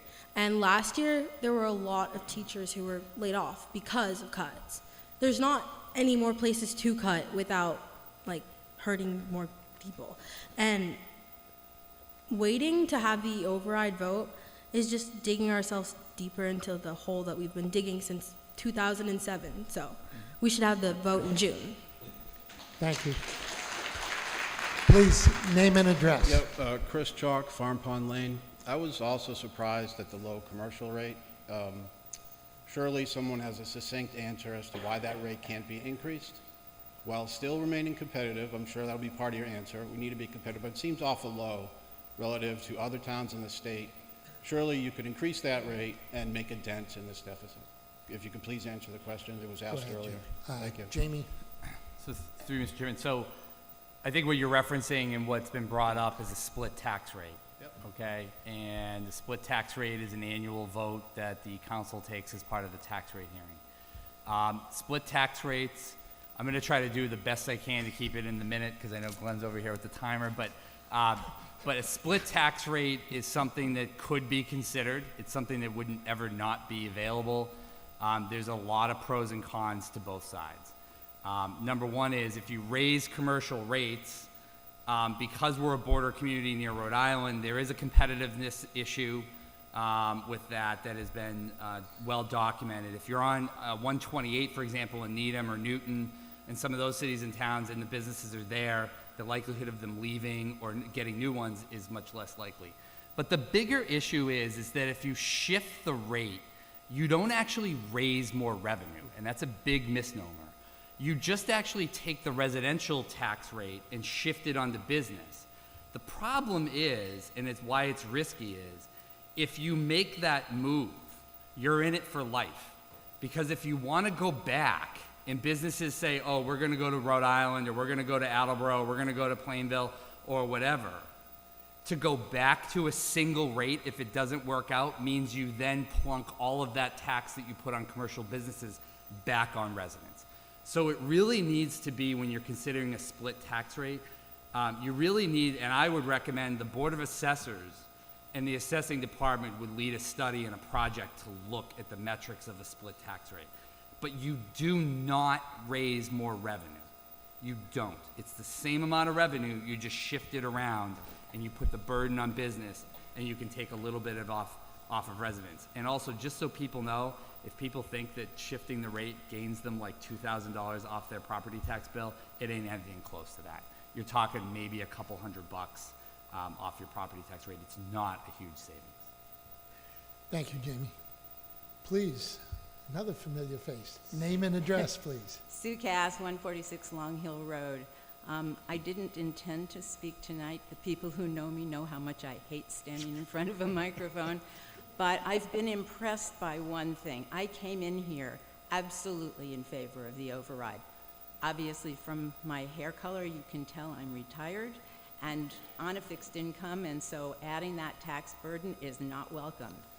But I believe in the override. I truly do, because I think that we had wonderful schools, and I hate to see them become anything less than that. I'm more interested in the timing of this right now and the arguments that I've heard tonight. I think that the momentum that has built now is critical. I think that getting this momentum up again in November, after summer break and back to school and all the rest of it, will make a big difference in the turnout. And we all know that there's a problem with turnout in Franklin. So whether there will be a turnout because it's a presidential year or not, I still think we will lose the advantage of having an honest, carefully thought out, argued opportunity for the residents to vote now. And I'd like to see that in June. Thank you. Thank you, Sue. Please, name and address. Michael Ryan, 120 Eric Drive. Been a 25-year resident of Franklin. Couldn't be happier. Thank you all for all your service and full support of the override. I frankly believe we should double the salary of all teachers. They have such an important job. Can't think of a more important job. I do have two questions, or two comments. One is the timing. I'm not saying push it to November, but I just wonder, shouldn't we do the financial committee deep dives first before voting on it? And second, concerned about the $2 million one-year plug. Why not fix that with this override? Thank you. Thank you. Please, name and address. Hello, everyone. Good evening. I'm Selena Cousin, 114 Beach Street. And first of all, I just want to thank the teachers and administrators. I see so many principals and teachers in this room, many of whom my kids have had in 11 years. And thank you to those teachers for staying here in Franklin, despite the many reasons that you may have had not to stay in Franklin. As those of us that follow the school committee know, we're sort of known as like a training ground for teachers, where people will come to our community, work for a few years, get our trainings and our in-services, and work with high-quality teachers that are here and tenured, and then they go elsewhere and they get paid more. Next door, next town over, 2 towns over. And it's so hard to see, it's awful to see from a parent point of view that when we lay off teachers in May or June, it's our kids that then come into school in September and have a substitute at the high school for 2 months in English, have a substitute in history for 2 months with no teacher, just sort of a study hall for 2 months while they try to find a teacher out of a pool of these are not the best and the finest teachers that are available necessarily come October, November. We can't afford to do that again. We've gone through like 4 chorus teachers at the middle school.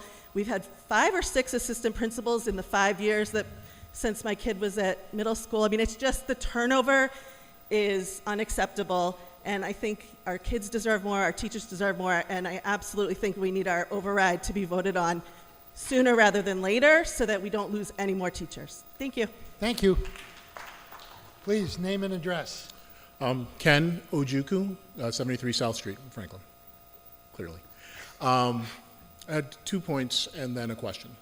First point is it does sound like timing here is critical, with regards to maintaining what we have, both from the momentum that is built within the town, and just to make sure that we don't have to go through that yo-yo experience of letting people go and then trying to rehire them. That seems absolutely important to maintain the stability of schools in this town.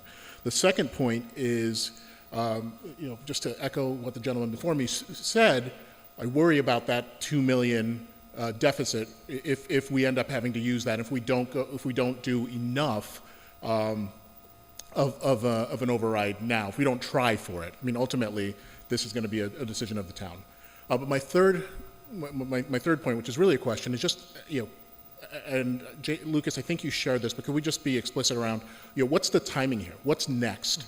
Between now and when a potential decision on both a vote and a long-term override, what does that look like for the town? Well, basically, the decision to put an override question to the residents is made by the town council. And the amount and the date is a decision of the town council. The school committee is requesting it. They request with a number and a date.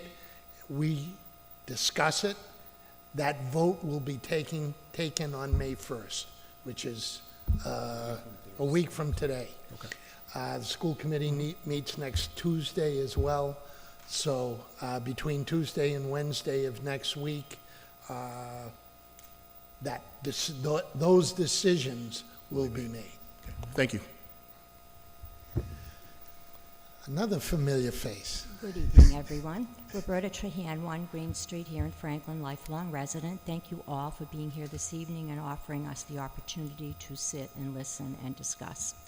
I, too, was on the school committee from 2005 to 15, like Mrs. Rohrbach a few minutes ago, and remember hearing about the difficulties that we were having and would have going forward. Mr. Helen, by your own admission, we're on a cliff. I would suggest we're almost over it. We've been kicking the bucket down the road for years. Please, I beg you, go to the people with the override in June and let us get this fixed for a good long time. Thank you. Thank you, Roberta. Please name and address.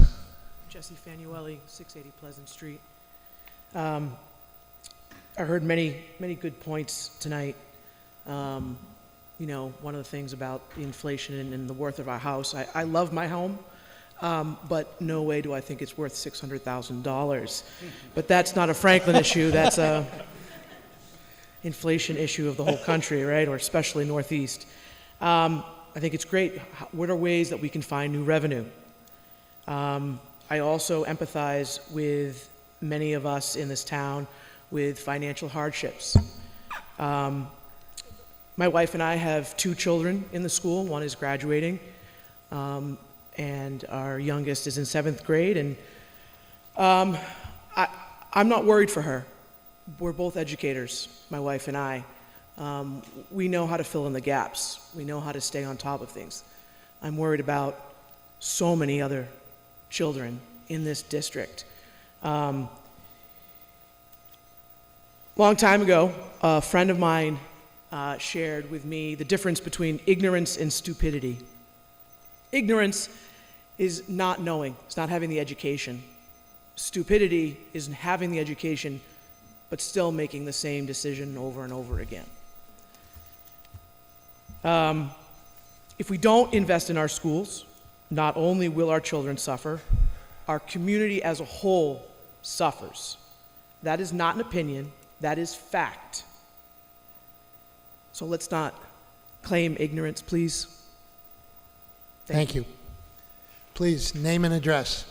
Ben Lombardo, Southgate Road. I'll keep this brief. I'm exhausted like everyone else is.